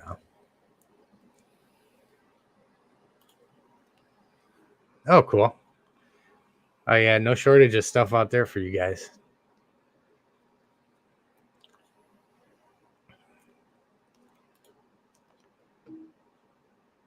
Oh, I love all monitor lizards. Black-throated, white-throated, my Niles, Asian water monitors. I'd really, really think crocodile monitors are awesome. I'd love to raise one of them too. So we'll see. Given enough time, I want to have, like, I don't know if you guys have seen the videos where they show Niles' enclosure. I'd like to have several of those right next to each other.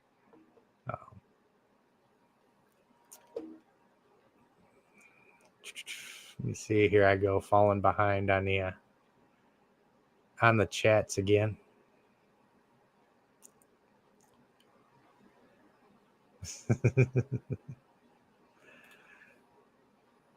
Oh yeah, she's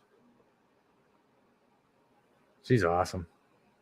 She really is. I just cannot wait to see her get big. She is going to be an awesome educational animal for sure.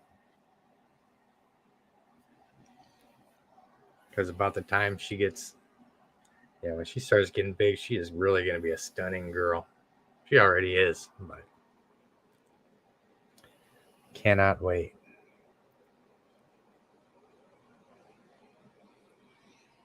Yeah,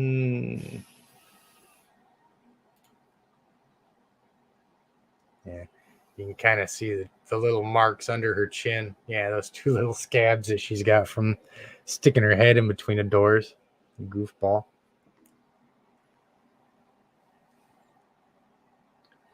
But they're not bad. They were nothing more than like a couple blood blisters just from the friction of being on the doors like that. But the joys of having a retic. That's one thing. I guess the lesson to be taken from that is make sure that whatever enclosure you're putting your retics in, they don't have any place where they can get in between doors or anything. Look how chill she is. Here I go, not knowing how to work my camera. I can get up there. Let me hide this thing.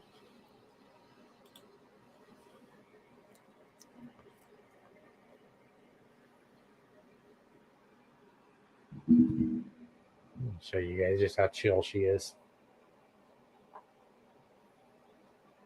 Come on.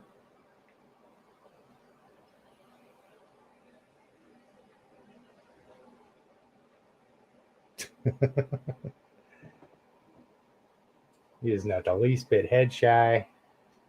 Not the least bit worried. Right there. Say hi. God, I'm such a terrible cameraman. You can see right down the center of her head. That's the other side. So he said she's got a couple more sheds. Get rid of her little battle wounds there.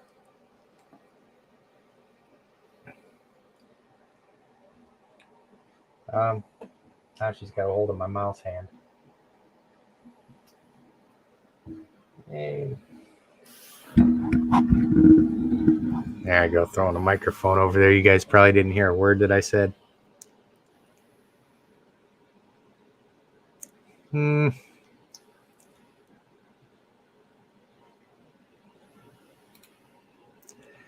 do any herping laws in calmer areas on my deployment. See, this is the thing. When I was back in the day, I really didn't know a whole lot about snakes. So like when I was in the desert, if I seen any of them, I caught them, and I just treated them all like they were venomous. I remember one time I came back to was actually sitting security on a grain silo, and I had a 7-man squad out there, and I kind of got bored and started walking around, and I found this one snake and brought it back. I had its head, kind of holding it between my thumb and forefinger. It was wrapped around my arm. and brought it over to the truck, and every single one of my guys went running away like a little scared kid, and they never lived it down. Like, you big bad soldiers afraid of a freaking snake. What's wrong with you? We can stand over a friggin' explosive device and set that thing up, but they see a snake and they squeal and run away.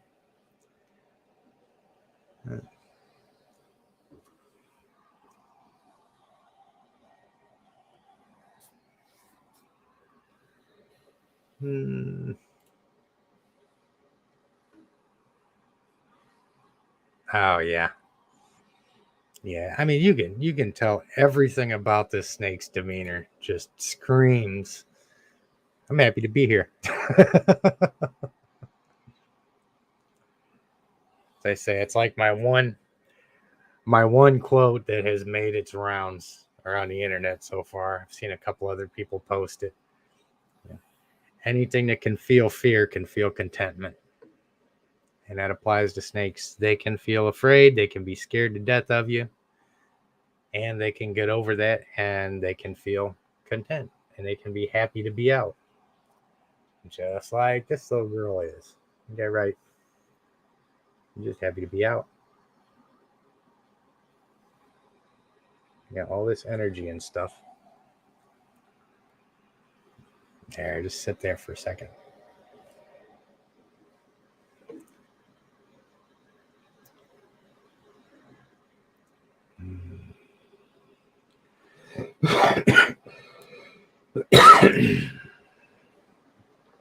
Oh, let's see. I feed my smaller berms and retics. I either feed them, appropriately sized rats or rabbits. Like I said, I've got rabbits in there that are about the size of a medium rat. So, and they scale all. Really? Get out of my mouth.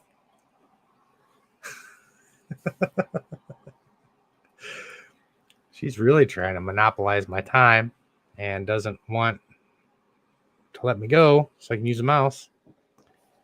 Crazy snake. It's the first time I've ever had one try and crawl into my mouth on camera.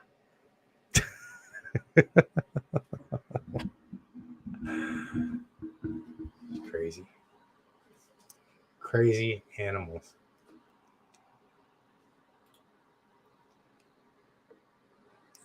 Yeah. Yeah, there is so much more going on inside a snake's head than we give them credit for. That is a fact. That is a fact. Oh yeah.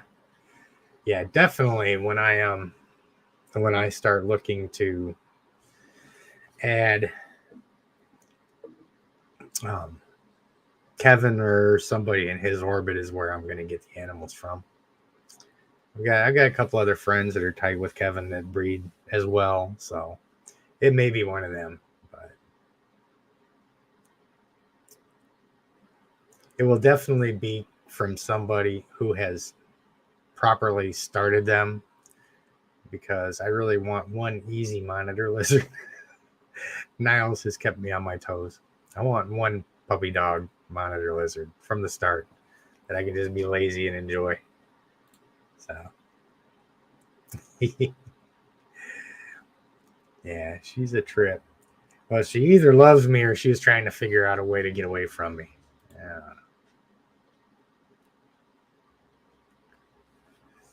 Hmm.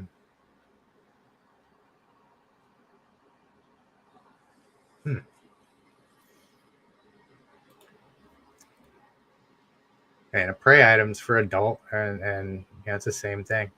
Rabbits, or well, you kind of can't really use rodents after that. Rabbits, pigs. Some people feed chickens. I don't. I either feed rabbits or pigs. And typically what I do with mine is I'll aim for about, once I get an adult snake, I aim for about 10% of their body weight per feeding, which works out pretty well. And then you just regulate how frequently you feed that by their metabolism. And like if you try feeding 10% their body weight every week, you're going to end up with an obese animal. But the cool thing about stretching it out a little bit more is it gives their system time to relax and recuperate a little bit.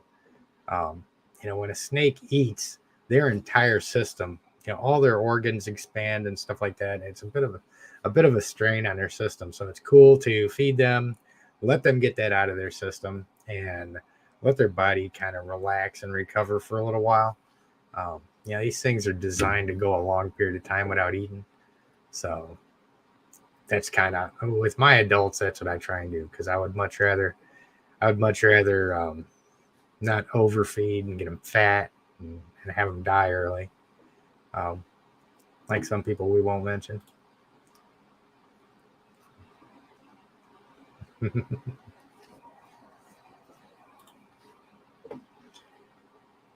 Yeah.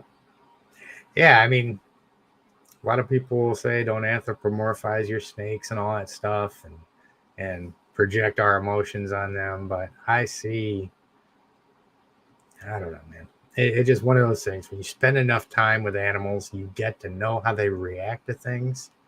And I mean, that's how you kind of tell what their emotional. That's how you keep from getting bit. That's how you work with them. So,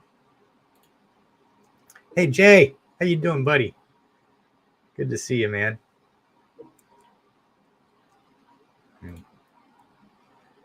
Yeah, and just she is such a crazy, relaxed animal. Crazy chill. I mean, all of my snakes are really like that. I mean, even my big retics, once they get it out of their system and they've tried to run around for a little while, I'll wrestle with them and stuff, and then we'll stop. And Monty, she'll like just sit on my shoulders for as long as I'll let her. Really an awesome girl. Really loved her. Love her still. She's still alive.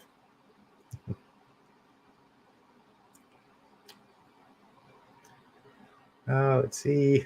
I gotta catch up here again. I'm starting to fall behind. Oh, where are you going? She's on the move again.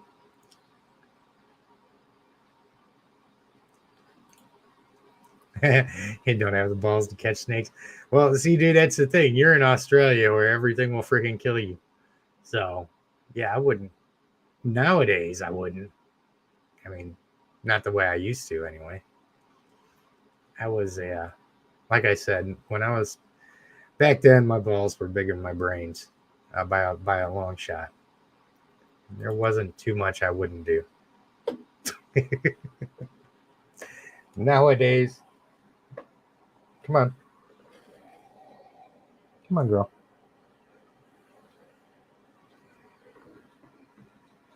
Come on, you. Come on, come on. She's a brat. Like I said, that's the one thing about retics. When they get it in their head, they want to do something. They're gonna do it.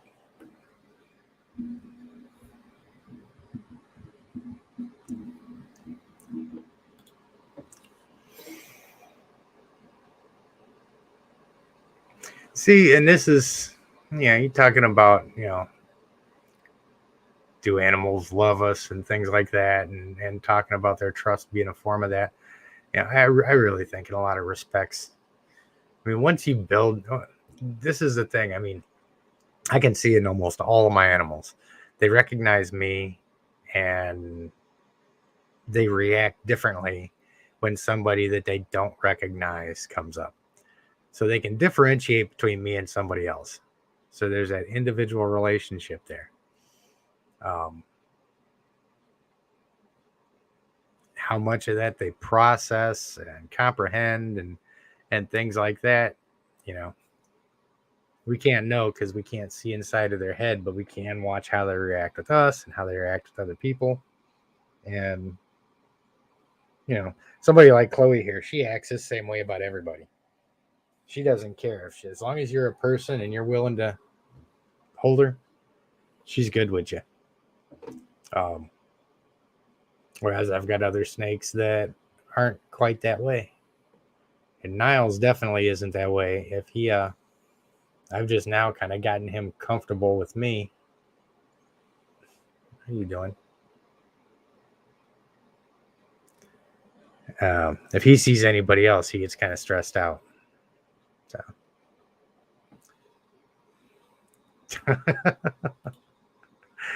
Right? That's exactly what she's saying. She's a freaking spoiled animal, man.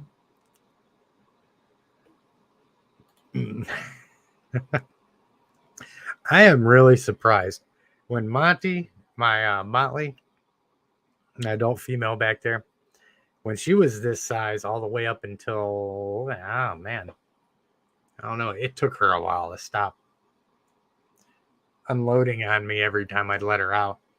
If this would have been Monty when she was this size, she would have already pissed down the back of my neck. And then just crumb around and smiled at me.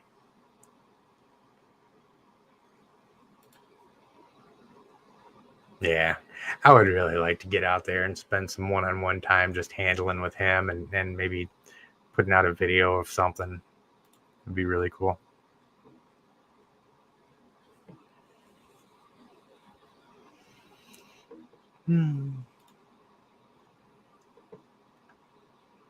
How much height should you give them in their enclosure? Hey, you. Get over here. Why you always got to go towards the electricity, crackhead? Come on. Come on.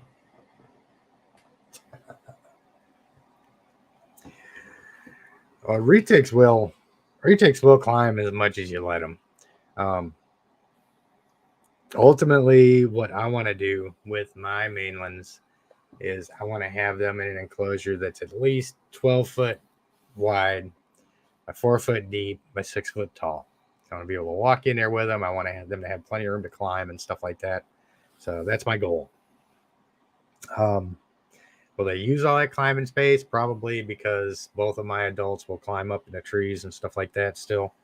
When I've got them outside, stuff like that.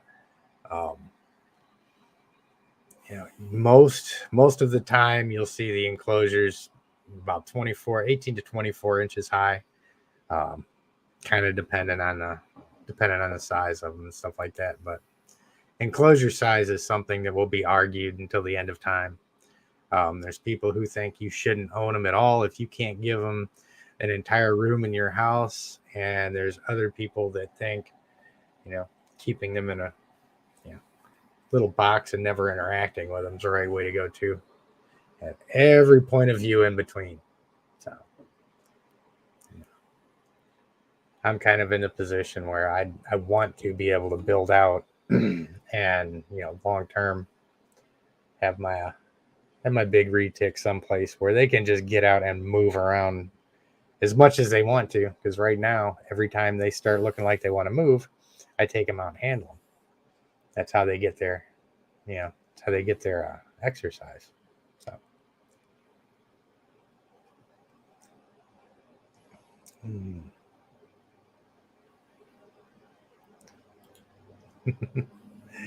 Alex is on a roll, man. You got some good questions. So I've, as a matter of fact, I quoted Clint in my Now Monitor series, where he says, if you are watching this video to determine if a Nile monitor is the right pet lizard for you, it is definitely, without a doubt, not. And that pretty much sums it up. So Nile monitors they're not beginner reptiles. It kind of goes back to the beginning of this when we was talking about the guy who'd made the remarks about how dangerous they can be. Big monitor lizards and large snakes are, you need to be an advanced level keeper to keep them. They can be easy. You may never need to have any of the, you know, you may never have any of the bad experiences, but you've got to know how to manage worst case scenario. And beginner keepers could not manage 14, 16 foot reticulated python bite. They couldn't get a 6 foot Nile monitor that's gotten out of the enclosure back into their enclosure safely without getting ripped to pieces and bit, so it's just like I say, I don't fear monger, and I don't try and make people afraid of the animals, because generally they're pretty easy to manage. And she is sneaky. You see that? I thought she was going for the floor. She's right back on my shoulder now. But in the same token, you got to know what you're doing. You got to. You just can't. I wouldn't trust anybody who's not an expert level handler to jump into the enclosure with Niles and think they would make it out of there without, at the very least, getting tail whipped half to death.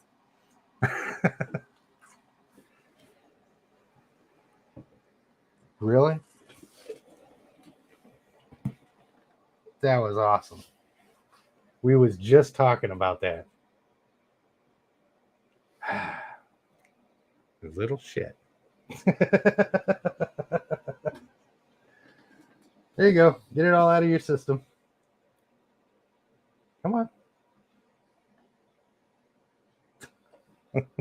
I'm so glad I keep Listerine and paper towels down here. That's a good one. Let me get her put away.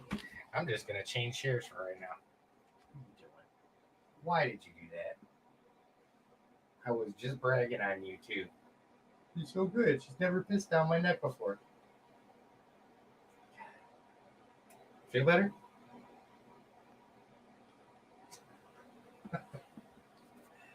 Come on.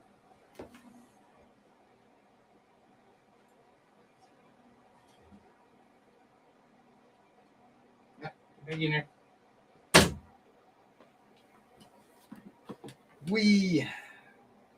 Oh man, that was a good one.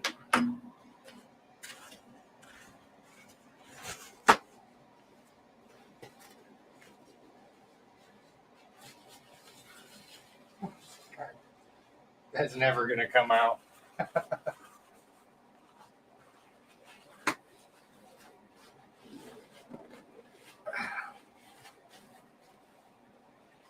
Okay, so this is retic keeping 101.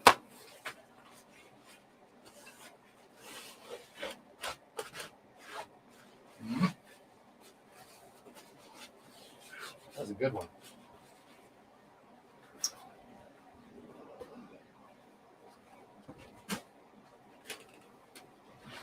You know what?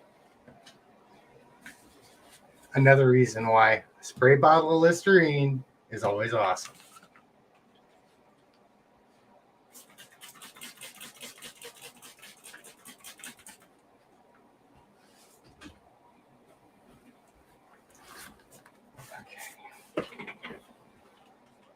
Okay.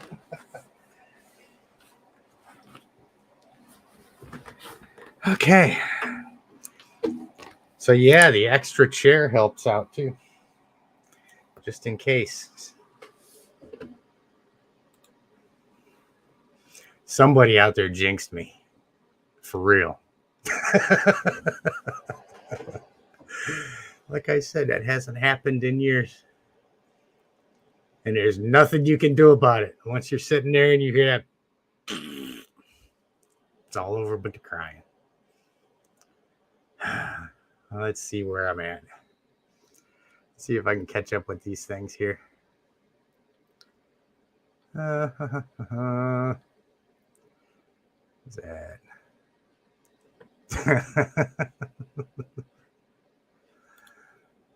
Oh, hey, you must have just got in. How you doing, man?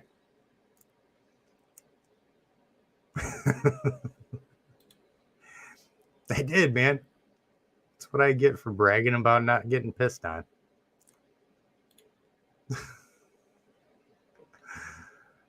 Oh, man. Oh. I don't know. This one does. I don't know. I think ball pythons got a little bit slower metabolism typically than retics do.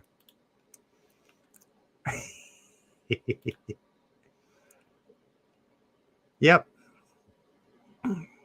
And see, I really think that all of this stuff is she was actually trying to tell me that, okay, I got to go. But see, I didn't know how to read her behavior. I couldn't translate it. So she was like, okay, well, fine.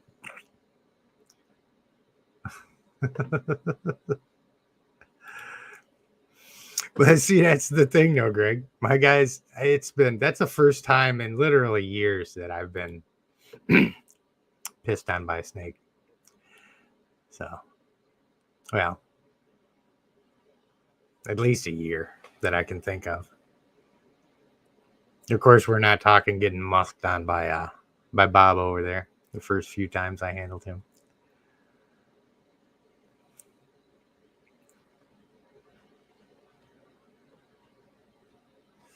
Oh, where we at? Where we at?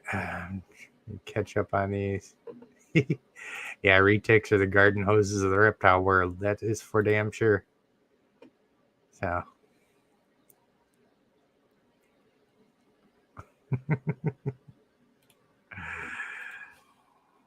Oh, that's pretty funny. And this chair is down lower. Ah, get up there. There we go. Hit my desk and I was rocking the boat.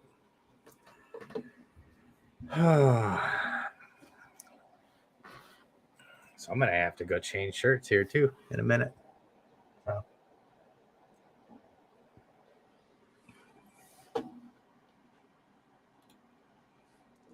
Can you tell when your snake is going to poop? Yes. Because you'll feel something cold on your back and no, you'll feel something kind of warm on your back, kind of ish, and then it'll get really cold. And then you'll hear it and you'll smell it. And then you'll turn around and have to spray Listerine on your chair.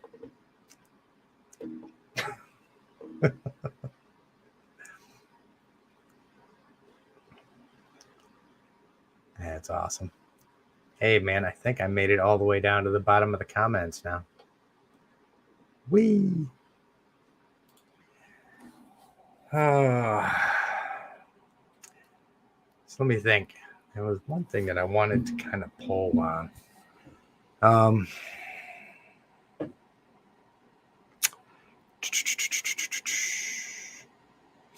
don't know. We'll see. Here over the course of the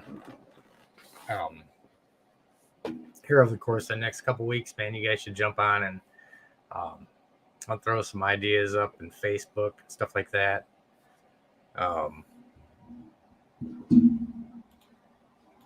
Where'd he go? There he is. All right, we'll see you, Jeremy. I think I'm gonna jump off here in a second too and finish cleaning up the chair and change and all that neat stuff after getting hosed down. But yeah, if you guys can throw some comments down in the videos with some suggestions of some stuff that you'd like to see me make a video about, preferably something that I haven't done recently. I don't mind redoing stuff that I've done before because, like I said, you get better over time. So I may go back and redo some of the old content that I think I could maybe improve on. But yeah, let me know if you get any ideas and stuff like that. And see, we got experimenting with humidity on shed versus soak. Sometimes the timing's all soaked. I don't know. I go every time I see my snakes are getting ready to shed, I just make sure that I'm spraying them down more than normal. And if they give me a good shed, I don't worry about it too much. If it looks like it's broken up or something like that, then I'll soak them. I know Tigger, just about every time he sheds, I'll soak him because he always has partials. So, but all right, guys, I think I'm gonna head out and finish taking care of this animal and this animal's mess. And anybody that's thinking about getting a retic, that's what you got to look forward to. It will happen. and sometimes it happens on a live stream. So I'm gonna roll, man. It was really good hanging out with you guys, and I will see you next Saturday, and of course we'll have something else out this week. So you guys have a good one. Take care. I'll talk to you soon.